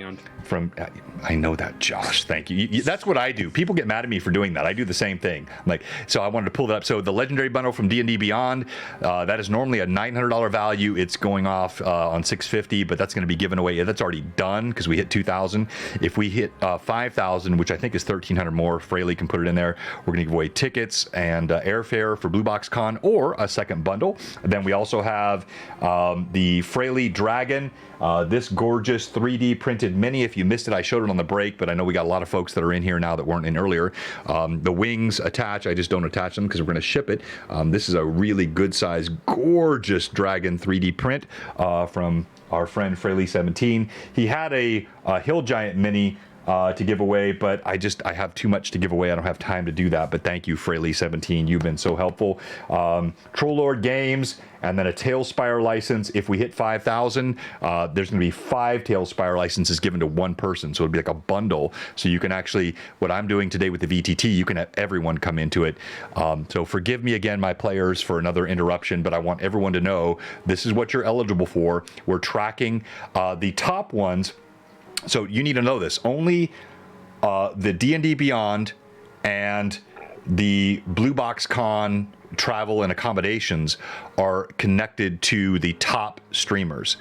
Everything else will be given away randomly. I'm going to do the dragon by our normal Blue Box D20 system, which some of you have seen, some of you haven't. You're going to like that. That's fun. And then the Tailspire licenses and the Trollord games, I'm going to give away randomly at the end of the stream. So there's all kinds of stuff. 134 viewers. Thank you so much. Before we jump back into the story, we have one question for you tonight. If you're watching and you haven't followed, Meg, you should know this by now. If you're watching and you haven't followed, if you're a follower and you haven't subbed, or if you're a sub who is not subbed again and your sub expired, what? We have one question for you. What are you doing? Give us a follow, give us a sub. We have new What Are You Doing emotes down there in the chat. Back to the game. You stand at the precipice of this pit. After I give that silent nod of encouragement to Eloise, I say, I'm right behind you. You want to lead us down? I would love nothing more. She starts going. As you take your first step, Eloise. Guidance. Don't metagame me, sir. No one metagames this. Only Eloise hears this. Child of light, I sent you. Why do you follow me? What is your deepest need?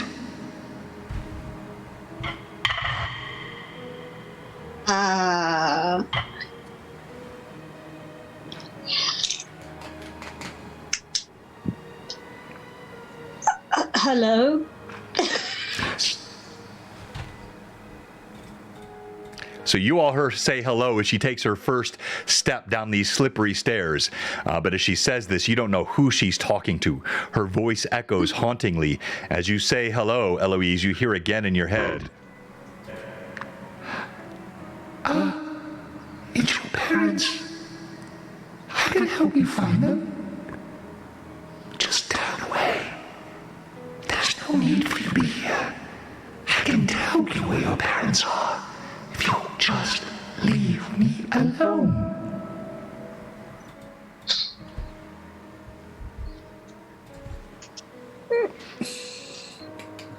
Okay, but like, why are you doing all of this stuff then? Like, why can't you just be? You said like, whoever came to visit was like, hey, if you don't hurt her, she won't hurt everyone else. So then why is she hurting everyone else? Or why are you hurting everyone else? Eloise! And you What? just, you see an invisible voice just takes off the ring and pops like visibly right next to you. Who are you talking to? Just.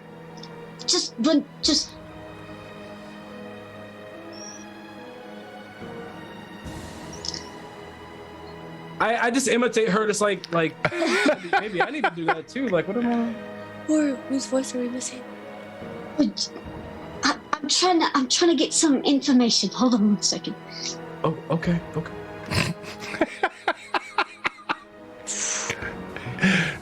She puts the ring back on and vanishes. Okay. So I'm not getting anything else back. Okay, so this thing is like saying all this stuff like, oh, child of light. And, oh, okay. And it's just like so many crazy things I'm being told right now. And so we're trying, yeah. And I'm trying to figure out like what is happening. And she won't respond to me anymore. What did it tell you? It you told just me, hear from the air. It told me like it's like why do you follow me? What is your deepest need? But then was I that bad? Really? but then she said my deepest need. So like obviously she already knew. So this voice in your head was trying to bribe you to leave. Yeah. And I was like, and so yeah, I mean, I guess you heard me. I was like, why are you just not being nice then? Turn to me one moment, and I'll swirl my hand around in like kind of like this this ring of water kind of forms around her head and slowly kind of seeps in. As I cast guidance on you, you let us know if that voice tries to come back, okay? Okay. And I look back to everyone else. It sounds like it may be afraid of us. Let's go. Should be. Yeah. I like the hands on the hips. It should be. Yeah. We are the gremlins. Everybody knows about us. And I'm gonna now. I'm assuming your shield is on your back right now, Eloise. Am I wrong? Well, she probably would have pulled everything out. No problem. As you turn around and start walking, I put both hands on your shoulders, and you feel this ripple of cool, kind of misty spiritual water run down onto your shield, and your shield begins to glow with the power of Prokan, the god of the sea, as I cast on you Shield of Faith. And while this is not of your god, it is still a god of good. It is compatible. You feel no sense of concern with this, and you know exactly what's been done to the shield. Wow. Thank you so much. Anything. Let's go. Okay. And just mechanically, you have a +2 to your AC now. All right, so I need all of you to write these things down because there is no way we're finishing this game tonight. There's just no way. But I want to preserve all the fire giant strength, all the different charms, the guidances, the spell.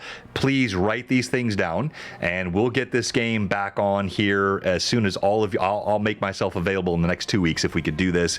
I would love to finish this with you. Don't leave though, viewers, because it's still going to be fun to finish the game. There's still much more to come, but I would just be doing it injustice to the story to try to rush this through now with 40 minutes left. By the way, unfrickin' believable. We are now at $9,200. We hit the goal. I don't know. Somebody just gave $1,500. Anonymously. Unbelievable. Thank you. So we have already raised $5,000 on tonight's stream. That's the most we've ever raised.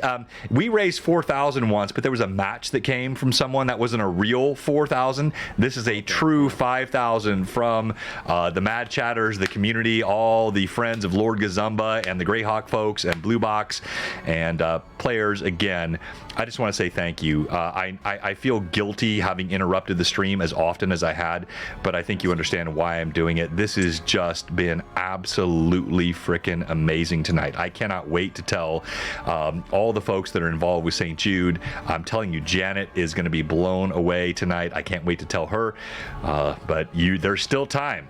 So we'll do all those giveaways shortly. But do not be sorry for the pauses and the one-shot speed in general. One-shots are always tricky, even for the best of us. I'm having a blast here, and this is really close to my heart. So I'm really happy that we're doing this. Oh, thank you so much, GW. That's why I like you more than Josh. All right, so let's move on. I'm gonna kill Josh off on Tuesday night again so we can play. No, there's still time tonight. There's still time tonight. Don't to give up. I can still kill him. Clip that. Thank you so much, Anonymous, whoever you were. I would love to be able to make you eligible for the giveaway, though. If you want to just let me know discreetly, and I could do it offline or something. But thank you. As you step down the stairwell. It's very slippery. You don't hear any more of the voice, Eloise. Nothing more in your head. The rest of your party looks at you a little bit strangely. The bees now, though, they are starting to come. They seem a little more comfortable now that you're out of the fog. Even though this is a strange place, the air is a bit clearer as the ash falls from the sky. They're coming out on your hand and they're supporting you. They still maintain that halo or that crown around your head. You, Cauldron, unfortunately, all of your powder is dry.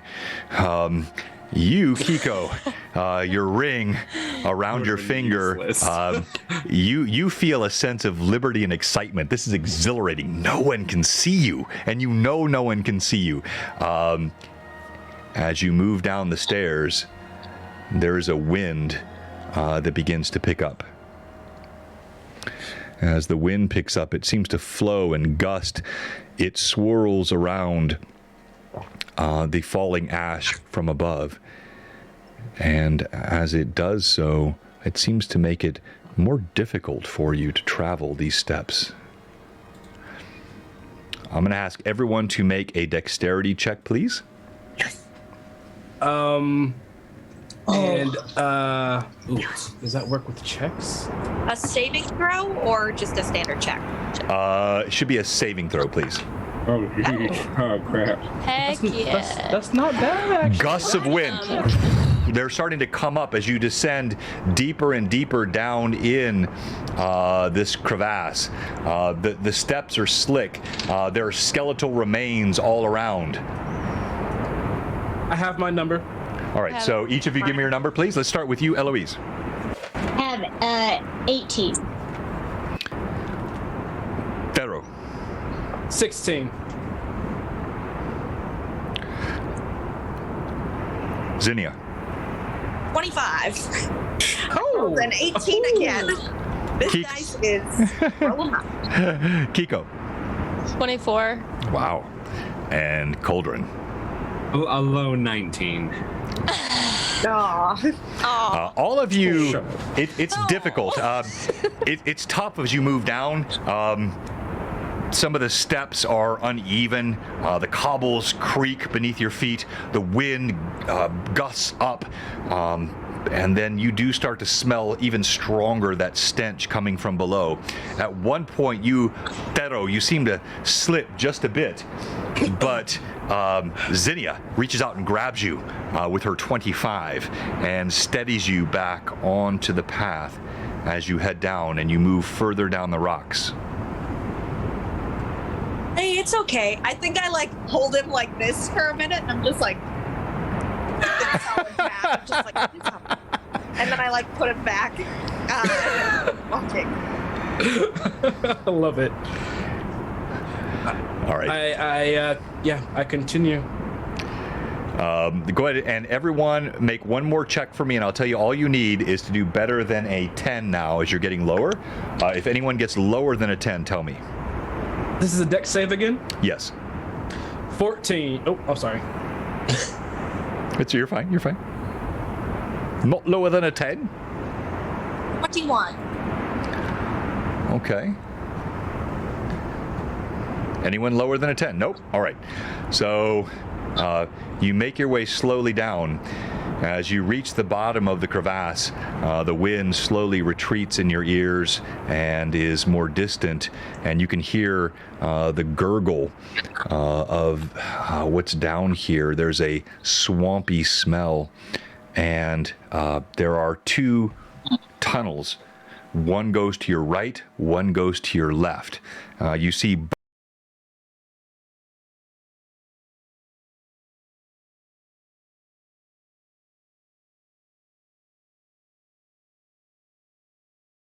He's trying to say something. Trades. So One you have, word. You have right. You have a path to the right and a path to the left. You see bones that scatter the ground. The fumes come from both directions. Which way do you go? Oh. The fumes come from both directions. Cauldron's gonna lick his thumb, put it up to each tunnel, and see where the heavier airflow is coming from. I give him guidance. As you give him guidance, I will roll to check. Let's see. That's a D4 on top. Plus his. Oh yeah. So, you feel a stronger airflow coming from the right. And then, do I also, along with that, would I be able to hear a bit more audibly the echo of the snoring from the right as well? Interesting. As you listen, the snoring has stopped. Oh, shoot. All right. Yeah. Well, I seem to have a bit more of a flow from the right side. Does anyone have a way for us to sneak a little bit easier? Oh Yeah, I could do that again if you'd like me to. That would be helpful, I hope. I'll just take that, the little smoke tool again, and just in one big, like, just like a cloud of like calming smoke sort of rolls out, and I'll cast Pass Without Trace again. All right. You cast Pass Without Trace once more. As she does so, you all feel that sense of sure-footedness behind you, and you're moving to the right?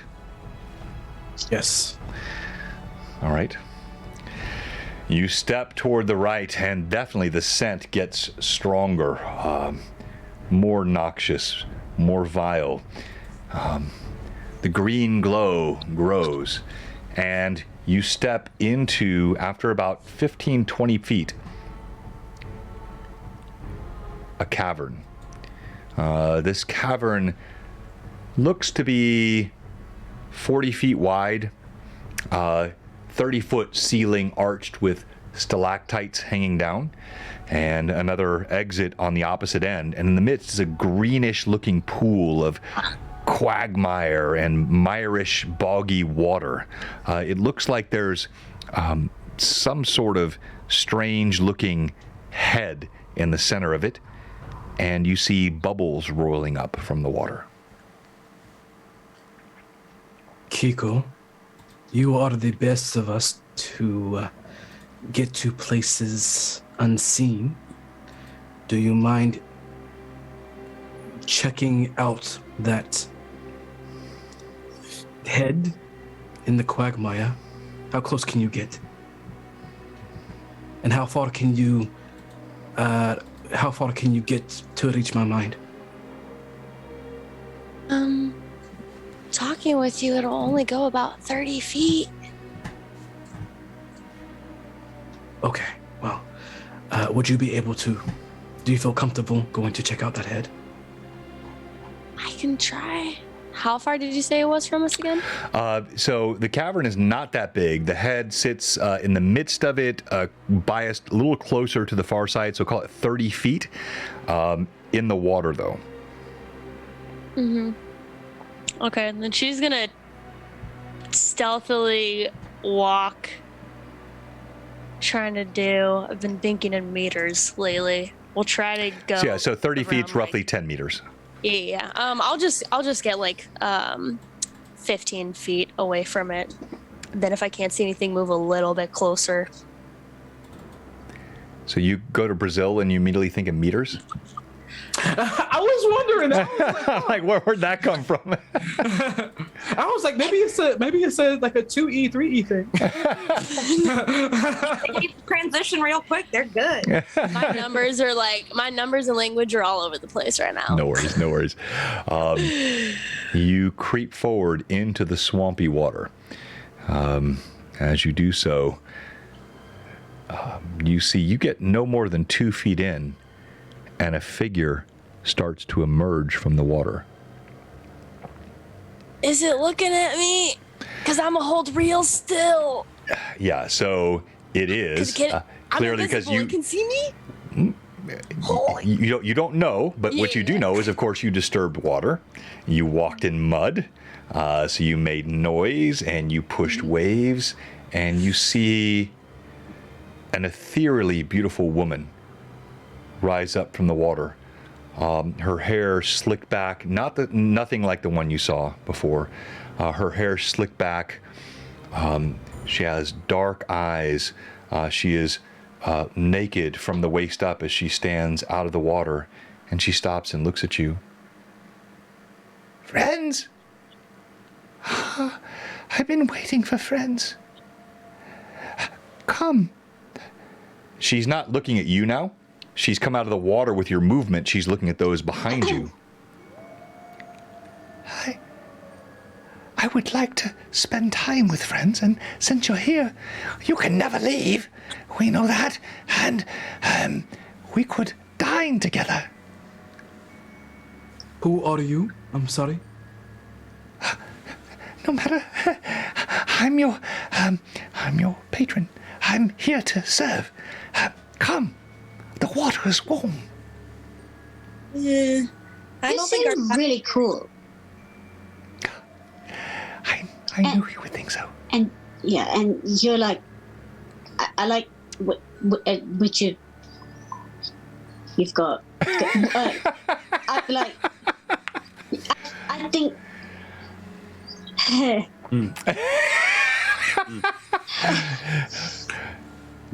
Second that. And Kiko's gonna try to now talk to this thing's head. She doesn't want to say anything out loud, so she just very slowly. What do you mean we can't leave? In her head. As you do this, you place your whisper toward her and you touch death. You feel the cold of the grave. And even as you say these words, you see the fine form just complimented by Eloise, and quite fairly, and seconded by Cauldron, falls away. A wrinkled-looking ancient creature, undead and haggish, now seaweed draped from its head, and she looks at you. Initiative. Oh, here we go! Here we go! Who has the highest initiative? I have a +8. Yeah, that'll do it. All right, so we're doing a D6 with a +8. I'm going to give you a +1 on that initiative. DM has a 1. Wow, that sucks. I have a 1, but it becomes a 2 with that plus. All right, you see the wrinkled creature as she stands up, long claws. There's an arc of arcane energy that floats between her fingers as she waggles them and turns toward Kiko, who she is clearly looking at. But you have initiative. Kiko, you're first because you're standing right there. What do you do? I scream. Well, no, roleplay that. Roleplay that. I need the scream. None of these things I know, I can't take it. So she is going to very quickly, she's going to let out that little squeal, still invisible, or she thinks she's invisible, and she's just going to throw, where is it? Sorry. Okay, she's going to, throw her hand down and say, under her breath, away, and a cloud of silver smoke is gonna just kind of billow around her, and she's gonna teleport 30 feet back where the group is, casting Misty Step at 2nd level. Nicely done. All right, so for sake of time, I'm not going to pull up the battle map because we don't have time for that today, but I will have the battle map for this normally. But we're doing Theater of Mind now. As you do this, even with your ring, you feel there's a strange connection between your Misty Step and the ring on your finger. It seems to warm it just a bit, and you feel more power. You could actually double the range if you wish to. You don't have to. I'm just telling you, you feel that you could if you want to push back even further than 30 feet. Yeah, I'm going behind the whole group then. I'm the little weasel at the end, hiding behind Darrow. So all any of you see is the water splashes, and now you have the full reveal of this withered-looking, haggardly creature standing. Claws blackened, teeth yellowed, red eyes, stench now belching out of her mouth. And we're going to go to, who's doing melee, who's doing missile? I'm missile. I'm melee. All right, so let's go missile first then. Go ahead, Cameron. Zinnia, what do you do? I'm going to, as a bonus action first, if you allow that, use Writhing Tide, which basically looks like the bees sort of move underneath, towards my legs, and almost lift me up off the ground just a little bit. It gives me 10 feet of flying in case I want it, but I'm hovering in the meantime. Lasts for a minute or until incapacitated. Love and that. I'll take kind of with a deftness and an agility that you wouldn't normally see from Xenia. We'll take out 2 arrows and loose both. Roll your to hit. That's an 18.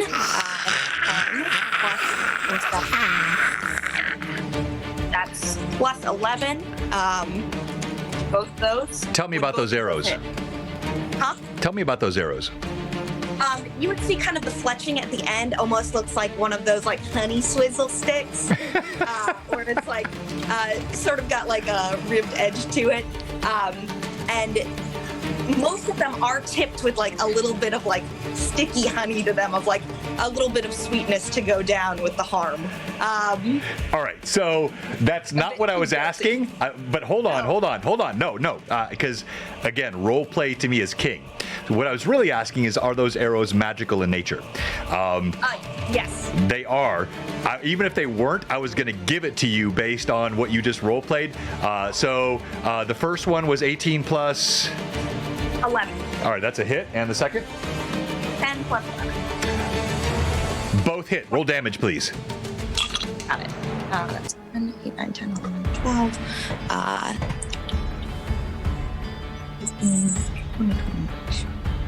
4. That should be, I believe, 24 damage if I'm doing my math correctly. It's 1d8 plus 6. Got a 7 and a 5. You fire 2 arrows. Both of them stick. You feel the honey, the sweet, actually does damage. There's a bit of smoke that rises from the wounds. One in the shoulder, one in the chest, beneath a sagging breast. And as the smoke rises up, the hag screams. Ah! All right, anyone else doing missile weapons? Go ahead. Oh yeah, Cold. No, I'm sorry. Your gunpowder was actually soggy here. And go ahead, Coldren. Go ahead. He's had his rifle up, trained on her the whole time. He's gonna fire. I'm gonna use one of my grit points to do Deadeye Shot, which gives me advantage on the roll. And then I will also be using Sharpshooter, which will mean that I subtract 5 to hit. And if I do end up hitting her, it does an additional 10 damage. Okay, that makes sense. So you see, again, you pull these out. What do the guns look like? The one that I have mainly is a large, and think like just a thick brass barrel. It looks like a big old blunderbuss, except for it's got like a tiny sight, iron sight on top, and a tiny actual scope on top of it with a thick handle on the bottom. This one, only shoots once, and I've got to use my second attack instead of attacking to reload it. Makes sense. He just, and that is going to be a dirty 20 to hit. A dirty 20 to hit. You fire. It was actually no effort on hers, no dodge. Just as the smoking arrow strikes her in that area there, here on the side. I said it once, I won't say it again because I'm not trying to be salacious. But she cringes down. Your shot goes over the top of her shoulder, doing nothing. Now let's go to, let's see. So in the marching order, we had Thero first. So Thero, go. All right. Pharaoh begins to kind of like hit his new staff on the ground once and make kind of like this golden ripple, and then when he pulls it up out of the bog beside this haggard creature comes this spiritual golden like vase. It's almost like a really fancy bucket of gold light, and out of it is streaming like this spiritual water rising up.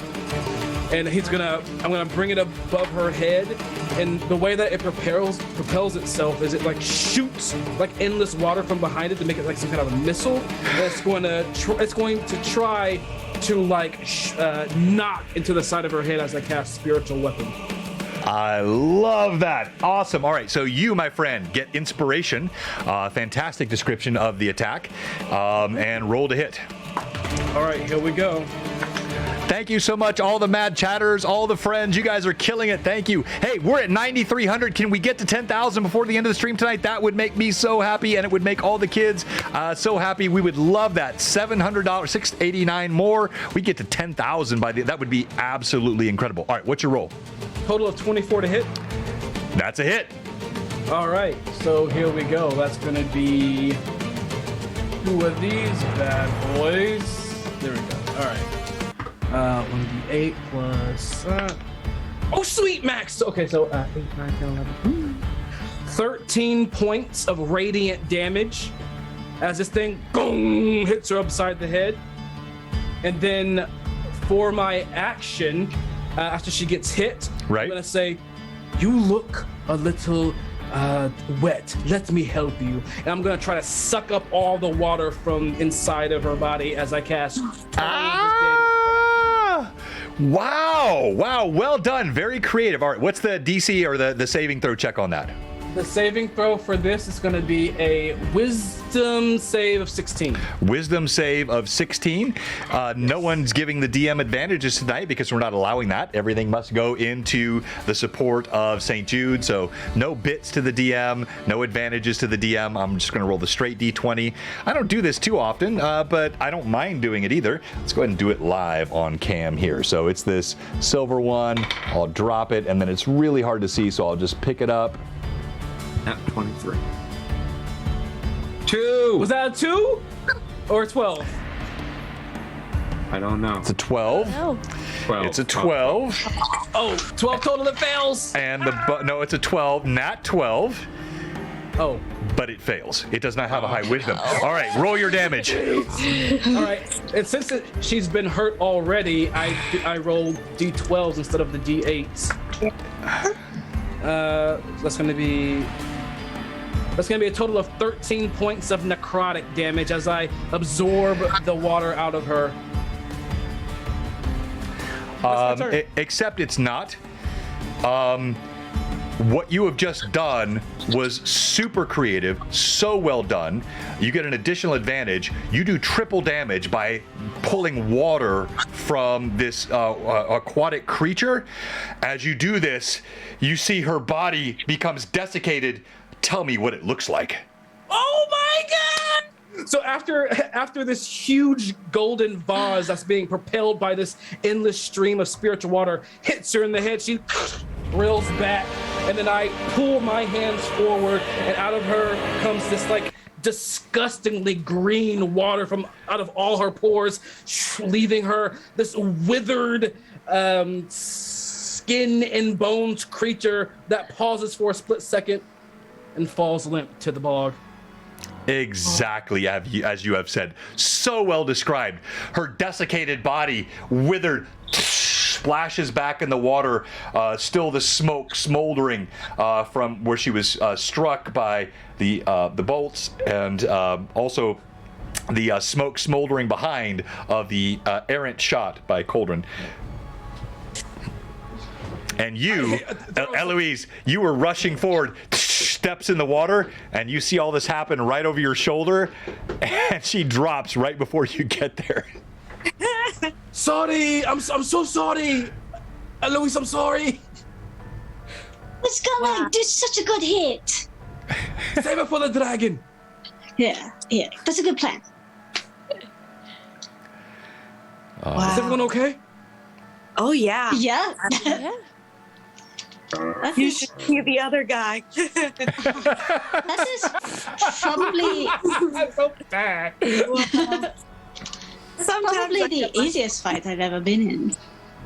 Yeah. Don't get too comfortable. I'm really happy that went well myself, but let's not forget the dangers that lie ahead of us.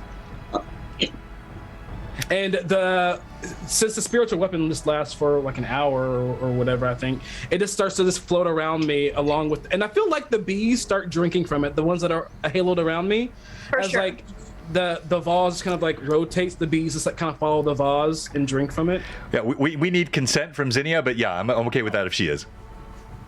She goes, "Go crazy, you guys. Just really get in there. Have fun with it.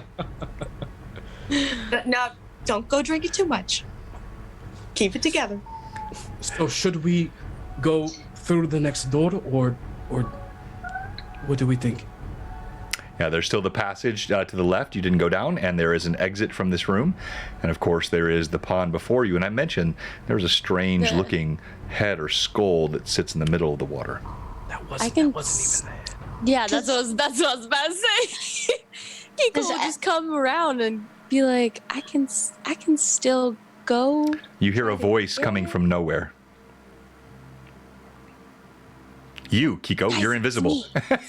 Sorry. She just assumes, she knows she's invisible. She just assumes her voice is recognizable. Okay, go ahead. We'll wait for you. Be safe. She'd like knowingly pats him on the shoulder as she goes back in the water. Does And she's anybody? Sorry, real quick. Does anybody want to like check to like look around and see if there's any marks that show what direction this thing could be in? Oh, sure. I mean, if somebody wants to give me a hand, I sure would love it. I will. But I can go around. Start to kind of take Wow. just there. No, I'll make either maybe like I think Zinnia would be looking for like claw marks. Her kind of favored creature is dragons in general, and so like just kind of common little bits of like scale bits kind of rubbed up against the wall, maybe even like human footprints, knowing that there's some shenanigans that dragons can get up to in terms of shapes that they could take on. Like her kind of knowing those things of just like telltale sort of dragon moving about. Roll your perception check, please. Can do. I'm gonna do this at advantage. That's not great. That would be, well, that would be a 10. A total of 10?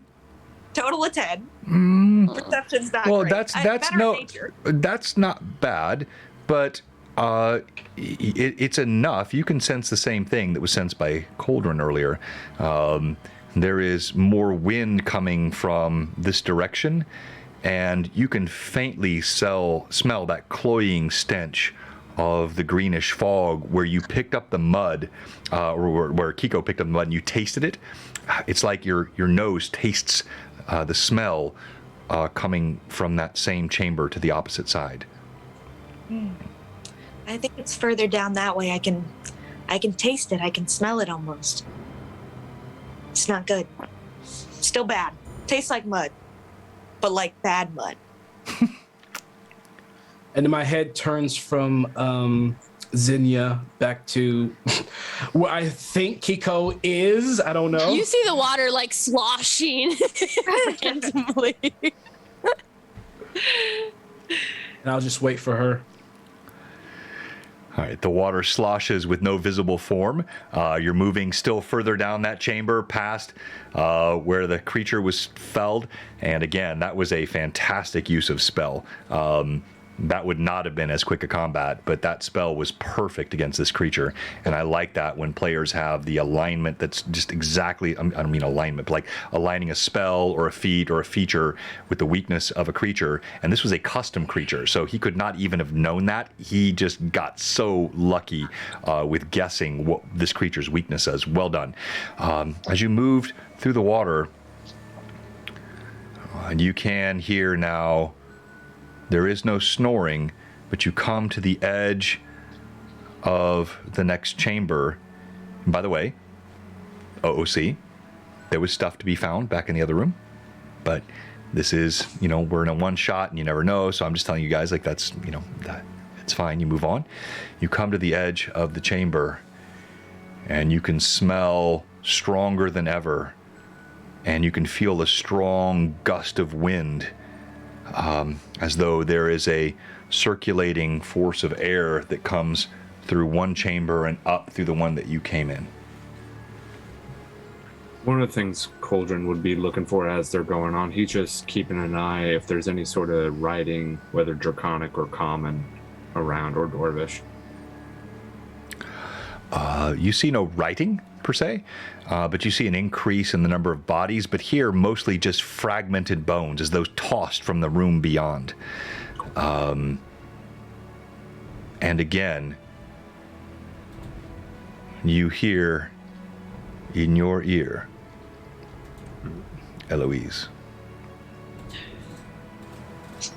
I told you, you had a chance. Come forward and you and all your friends die unnecessarily. I can help you. I can help you serve your God. I can give your friends what they need. I can do whatever it is that you require. I have that power. But if you come and you fight me, well, yes, you will weaken me. But you will not kill me. You will die in my hand. and then I will have to wait days and days before I can complete my rejoining. So, why? It's so unnecessary. Just leave, and I will reward you. No, I will even bless you. Okay, but like I'm trying to like get to the bottom of this. I'm trying to figure out what you, because obviously you want us to leave, but you're not giving me anything in return. So like, why should I even trust you? So again, she suddenly talks to the air, but again, this time you get a response, Eloise. Nothing in return. I will help you serve your God. I will give you all sweet release from this place. I have great magic and power that will be given to you. I will even give you much of my hoard. There is no reason to fight me. Hold, please. And she's going to descend to Did you just put me on hold? You can't put a dragon on hold. She's girl bossing. There she is. Okay, so Eloise tells them everything. Why is it only you? Probably because I'm like super cool. I mean, look at her. How could you not? Yeah. Yes, you are super cool. You are super, but it seems to know something about you, using something against you. Yeah. It's nothing crazy, you guys. It's just that like I don't know who my parents are. You guys already know all this. Yeah. Do you think you will be able to keep up your strengths to go forward, or do you think this thing could give you something that you would leave us? No, they abandoned me. Why do I care? Okay. Yeah. Keep us in the loop. As your voices reverberate down the hallway, there's no whispering happening here. It's a fairly closed area. Cauldron. Yeah. You hear a voice in your head. Yeah. Oh God, yes. I tried to speak wisdom. Is the dragon going to be able to understand? I thought perhaps she would see reason. She claims to serve the gods, and the gods created dragonkind. But she seems to be daft and unlistening. I can hear the voices reverberating down the hallway. But you, my dwarven friend, you seem like one who might appreciate the value of coin and power, perhaps a bit more than that trope. Rude. I'm sorry, Meg. I didn't mean that to you. He nods, and then he just goes, mm-hmm. You're taking your hints from Peldar. Smiles and does like a little nod to down the passageway. As he does this, Kiko, in your head. Why is it your friends seem so uncooperative? I don't want to talk to the cleric and the halfling. You seem like you can speak to people that are different than your kind. The nature one with the bees up her bonnet, I have no desire to speak with. The trollop and the daft dwarf that speaks as though he can barely swallow his own tongue offer me nothing. Perhaps you, your ring. Ah, yes. You could help me. Would you like to have more power than you've ever known? Would you like to speak to more than you've ever spoken to?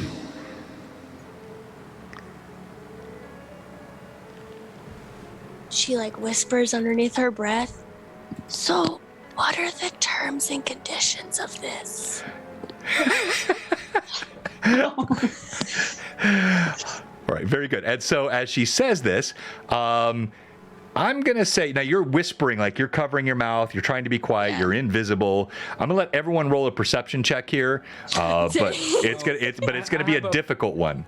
I have a passive of 18 if it matters. If it matters. I'd probably make everyone receiving a bit I love harder, that, 'cause G-Dub. even Well before done. You asked us to roll this. I wanted to just lift my rifle and fire it straight down the hallway. You are smart enough to know there's no point to that. As you look down the hallway, it's a long cavernous hallway that tilts toward the. So you're not looking straight into a cavern. So I'll my say. bomb vest. Oh my god. That's it. All right, so everyone, so you have a passive of 18, but so 18 won't get it. She's covering her mouth. She's invisible. She's a halfling. She's a ghost-wise halfling. Very, very discreet. Very, very sneaky. I need your nat roll plus your bonus. I got a 15. Total? Okay. My nat roll is 8 plus 8, 16. 16, but your passive is 18, so we'll go with that. Oh, yeah. All right, and then Eloise? 14 14? total. Oh, I got a 12 and a +2. Yeah, okay. All right, yeah, no one hears you. As you say this, you hear back in your ears,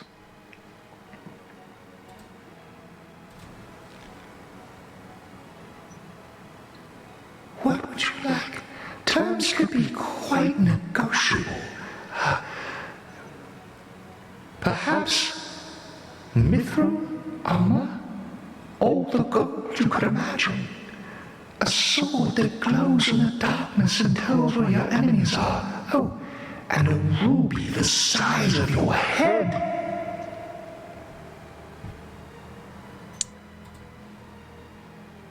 See, though, I'm gonna need some sample proof because I don't know if I can believe everything. Just, I like what you're saying and you seem to have to offer, but do you have a sample? Maybe I can come in and say hi.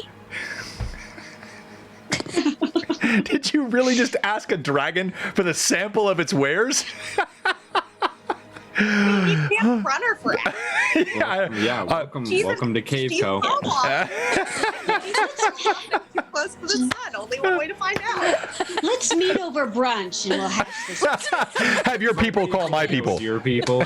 Oh, we did the same thing, Josh. People literally, my people literally about to get with her people. We just killed her people, so I don't really know. Did you? I don't know. Maybe. I'm not sure you did. All right. Hey, guys, really disjointed stream today. We didn't get to the dragon. We're not going to. It's almost 6 o'clock. We got to do a lot of giveaways. The next stream is going to be kicking off. We're sitting at $9,330. That puts us at like $5,100 and something on this stream. If there's any way we could get that extra $670, but I'm not trying to push anybody. You guys have been so generous, so I'm not trying to merchandise. But if you're sitting here, man, it would just be so cool to get to 10,000 by the end of the stream. But you guys hit every single gate. We're gonna do all of our giveaways, but I want to start by thanking this player group. Those that have played with me before, like Cameron, Kristen, and Josh, they know how the normal flow of a game goes, and it's slightly different than this.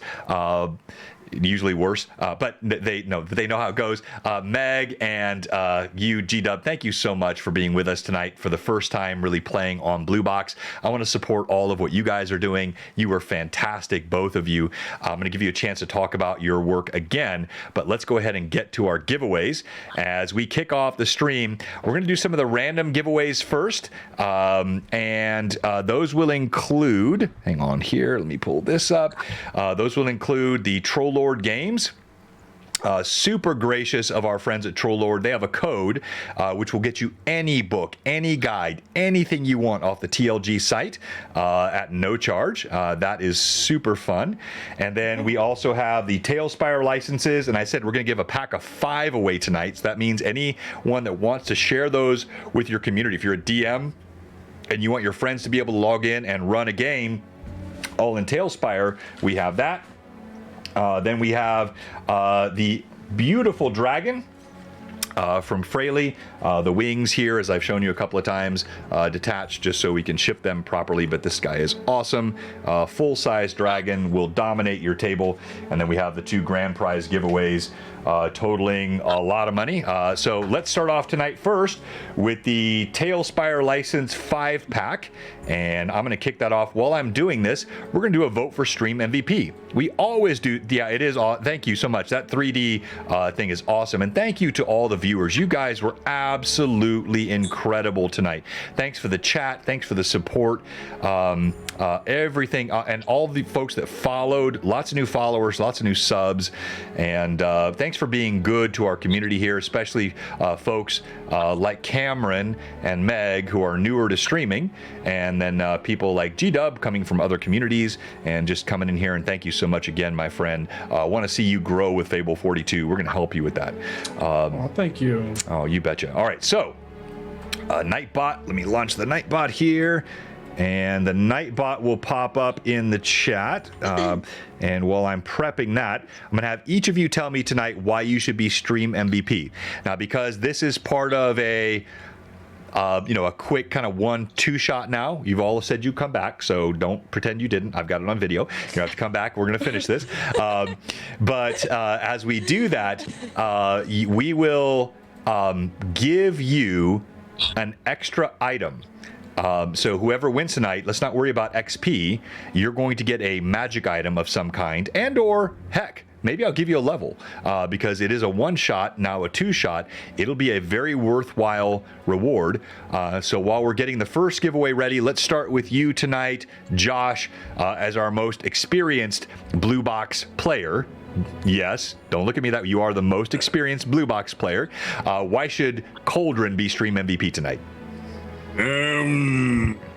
So Cauldron makes me for the time to use fire to battle. This is the problem tonight. No one understands a word you're saying, my friend. So Cauldron should be Stream MVP for sticking to his guns, not really trying to fire through anything. He kind of made a few jokes that went above hags' heads. I can't think of any more puns at this time, but Cauldron is just the same old dude, old, grouchy, but he cares about this party, and he really wanted to try and take that hag out so that Eloise didn't have to step into the water, and so he was worried about the water, but it's hard for him to articulate in his old age. Yeah, no. Well done, sir. Absolutely outstanding. So yes, it's !TS in the chat for the first giveaway. That's Tailspire, 5 licenses to the VTT you saw us use tonight. That'll be the first giveaway, and we'll do that here in just a minute. We got to move this quickly along because we got a lot to give away, and we want to get right into Jay's channel and the final stream. Well, no, not the final stream. It's the primetime stream tonight, and then I think there's one more afterwards. But let's go to you, Kristen. Great job with Kiko tonight. So fun. Tell us why Kiko should be Stream MVP. I don't know, because I didn't give everyone a TPK at that very first. I gave an epic audio clip of John. It was so close. Troll Lord Games did. It was so good. If it weren't for the kids, I would have TPK'd you right there on the spot. The way you talked to his worshipful Lord, that was a good TPK spot, but you don't do that when you're raising money for charity. Yeah.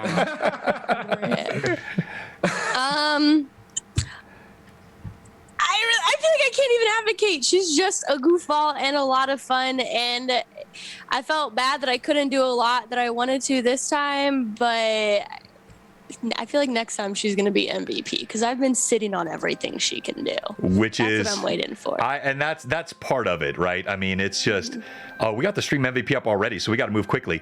Congratulations, Alexander. You won the Tailspire giveaway. Let's go to you, Cameron. Why should Zinnia, the beekeeper, be Stream MVP? Lots of good bee stuff. I mean, if you like bees, you might as well vote. If you want to save the bees, drop a vote. And if you don't, all the bees are dead. No. I feel like if Short Mom can talk about rum, then I can talk about ending all bees. No. Agreed. I feel like a little bit of good role role play, some good descriptions, good damage from some honey arrows on the hag. Can't wait to get more into that later. Those were awesome. Yeah, fun stuff. All right, so you can vote for her. And then now the next giveaway is the Troll Lord Games giveaway. I think I have an image up for that. Let me pull it up on the stream here. And Troll Lord Games are great friends. Here's a sampling of all the different books that they have. So you type !TLG in the chat, and you can go, I'll give you a code. You can go on their site. You can get any one of these books you want. Absolutely no charge. You get a free download of any TLG game book you want. And then we got to hurry for the stream MVP. All right, so why should you be stream MVP, Tero? Because I was the lovable dad. Everyone's so hard, and all I could think about was just like, keep them alive, protect them. They're my babies. But don't be too crazy. Let them run free, but protect them. That's all I got. You were super fun tonight, G-Dub. Man, great role play, great personality, perfectly played. I can't wait to play with you again, my friend, and you're going to crush it with F42. Last but not least, Eloise, why should you be stream MVP? Well, first off, she didn't betray the party and try to make a deal. So I think that's pretty important. Also, she was the #1 simp for everybody. I think that deserves some credit. And she knows how to respect the authorities in this world. And it seems like none of y'all do. Nope. That was your idea. All right, so your stream MVP. Oh, it was Kiko. Kiko was stream MVP tonight. Way to go, Kiko. Absolutely fantastic. All right, so TLG, the Troll Lord giveaway tonight. We still have the biggest ones to go. We're just giving away everything. You get a giveaway. You get a giveaway. You get a giveaway. Troll Lord Ranger Harley. So we already had. So yeah, 100. Congratulations. You've got that Troll Lords giveaway. I'll send that to you. Now let's go to my gorgeous dragon from Fraley. And hold on here. So we have. I have a Discord from Patrick Fraley telling our top givers which these top 3 go to, and. So we raised $5,300 tonight. Phantom NJ was top with 1,000. Chaosic, Chaosic's a brand new follower on our channel. Like joined 2 weeks ago, gave $550. Absolutely incredible. Wow. So we're gonna give away those top 2. Oh, Sweet KT with around 250 as well. Oh, Sweet KT, absolutely fantastic. I'll tell you what, I was not going to give away that giant, but I will give it to you, Sweet KT. You're going to get that, and we're going to go in order. Sweet KT gets the giant, and then Chaosic and Phantom get the top 2, which include the legendary bundle. That goes to you, Chaosic, and then Phantom. Robert, you get the free trip for BlueBoxCon, which I know you're planning on coming. I know you've already booked your tickets, so I'll help you. I'll recompense that. Congratulations to all of you. Incredible. I'm going to have to go back and watch the stream and make sure I capture all of this, but did I miss anything? The dragon, the giant. Make sure I got all this straight. I think I got it all right. So I'll go back. If I miss anything, I'll contact you afterwards. But I don't want to go too long tonight. On behalf of St. Jude, on behalf of the entire Greyhawk Awakening team, on behalf of Blue Box, and our friend Lord Gazumba, I want to thank you for joining this one shot today. A little bit of everything, a lot of role play, a lot of theater of mind, a little bit of VTT, a little bit of humor, a little bit of innuendo, very, very little bit of combat. I normally have a lot more combat, and you guys know that sometimes my streams are all combat, but I like the mix of that, and then a lot of fantastic folks. Before I sign off, I'd like each of my players to be able to speak just for another moment about anything you'd like to say about the stream, and I'm not asking you to say anything about me. That's not my point here. But just the chat, the fun you had with the other players, perhaps something about St. Jude, the video you saw at halftime with Janet, the viewers, or even anything you'd like to talk about again with your own projects before we raid into Lord Gazumba. I want to just share a little bit of my story that I told you, John. This is, besides just being a amazing charity and just awesome cause and purpose and where the money's going to, it hits deeper for me just because I have a very close family. My mother currently has cancer, and it has been a great ordeal, and it's been rough. I just got back from seeing her like a week or so ago, and it's just been kind of like going, and just to be here to help fight it, and for saying, it just gives me, it makes me just feel so good that I'm doing something. I'm using, you are, my friend, whatever talent or whatever it is to like do something, and I'm just so thankful to be here. And thank you for calling me and like being on the phone with me for like an hour talking about how life has been.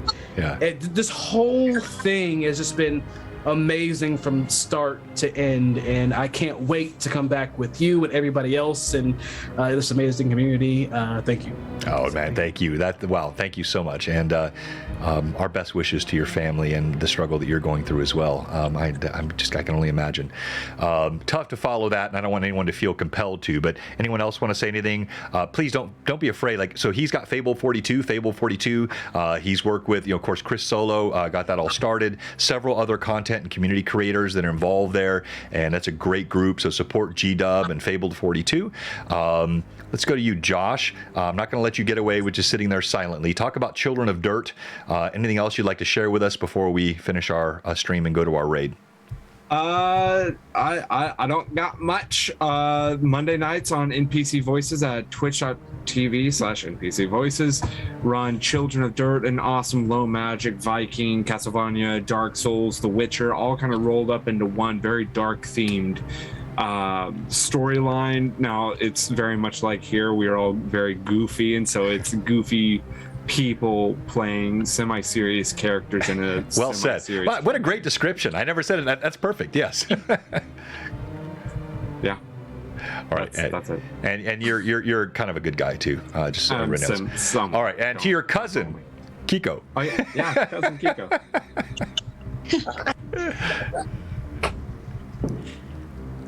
You're muted, but not on Zoom. Must be your mic. Mic. There you go. Yeah, I'm on TikTok as D&D Imposter, and I really want to shout out Blue Box. So I didn't get involved with D&D like really until probably like I jumped headfirst in February last year, and I went to Blue Box Con on a whim, like really just went to go hang out with Josh because I hadn't seen him forever, and lo and behold, I was not at all prepared to be a part of something that's so much bigger than me and meet the people that I've met, like to see where my life was a year and a bit ago to see where it is now. I've never met as such authentic, caring, there for other mad chatters that you maybe have only talked to one other time in your life. They will be there for you if you're sick. There's people offering to send you pizza, stuff like that. Like, it's so true. Discord, if you want to be in a group of amazing, authentic, just a bunch of nerd friends. It's been one of the most amazing things in my life, and I'm honored to be here. Oh golly, I'm sorry. Thank you. I wasn't expecting that, but like back at you. I mean, cool nerd friends, just kind people, but a lot of smart, attractive, fun, friendly, charismatic, caring, giving, generous, every positive adjective you could apply. We've got lots of those folks in the community here. One of our newest members, second newest, Cameron. Your friend Alexis, when she first told you about this, what'd you think? I was immensely excited. I was like, oh well, I have to be a part of that in any way possible. And the invitation that I felt around this community has been huge. I never really thought I would be online in such a way, but it's been really cool and really special to be a part of this. My mom is a breast cancer survivor, and so this has just been really special for me, really touching. She was actually here for a little bit tonight, which was extremely awesome. Really? Oh, that's so cool. Yeah. You should have told me. I would have given you like a spotlight for a minute when I knew your mom was on. Oh, she like messaged me and she's like, I think I'm doing it. Is this you? And then it was way too zoomed in picture. When you were sideways? It was very cute. Yeah, probably when I was sideways. But I did want to say, in terms of being a part of something bigger than yourself, like Kristen was saying, you all in the chat, you have done something genuinely amazing. And I know that sometimes on the internet, it can feel really like separating, but know that you and a bunch of other incredible people have worked together to do something that genuinely will change the way that things are going in people's lives. Don't let that impact be lost on you. That's huge. Wow. I mean, so well said, because this is a community that does help people and impacts people. Wow, to hear you say it that way, Cameron, that's awesome. Meg, I don't want to put you on the spot. You're brand new here today. I think you look half stunned. You've never streamed before, but you frickin' rocked it. You were amazing. Yes. Yeah, everything from the cosplay, the little bit of attitude, the way like it was absolutely for your first stream. Bravo. I'll give you one quick example before I if you go to our Greyhawk Awakening stream on Tuesday nights, and Josh, you know what I'm going to talk about. Vivi had never really streamed before. She plays Lilith, and now she's playing Rizia. And if you look back at her video 2 years ago and how she was really like sort of like uncomfortable. I mean, you've obviously done cosplay and stuff, so I'm not saying that you were uncomfortable, but she has grown tremendously in the last 2 years with her role play. And even just watching you today, from the first part where you're like, what am I doing here? What are these people doing? And then the way you kind of grew into it. Just thank you so much for being with us here today. Yeah, thank you so much for having me. I got a message a few weeks ago and it said, I am doing a live stream. And that was it. And I was like, okay, so I deleted it. And then I get the rest of the message like the next day that's like, here's all the details. We're BlueBoxRPG. And so I started looking into it and I was like, oh, okay, I'll give this a shot. I gotta go back and look at my message. Really? Did I do that? Yeah, and I was like, okay, I don't know who you are. Yeah, like what a horrible thing to DM. So I'm doing a live stream. Like, well, I thought I've gotten DMs like that before, and so I was like, cool. And so I am so grateful to be able to be here. I'm so grateful to be able to lend my audience to kind of raise this money, and thank you to any of my followers that have come to the live stream, because your contribution, even just being here, has been very helpful. And yeah, I'm excited to come back and die. I think that'll be a fun little thing.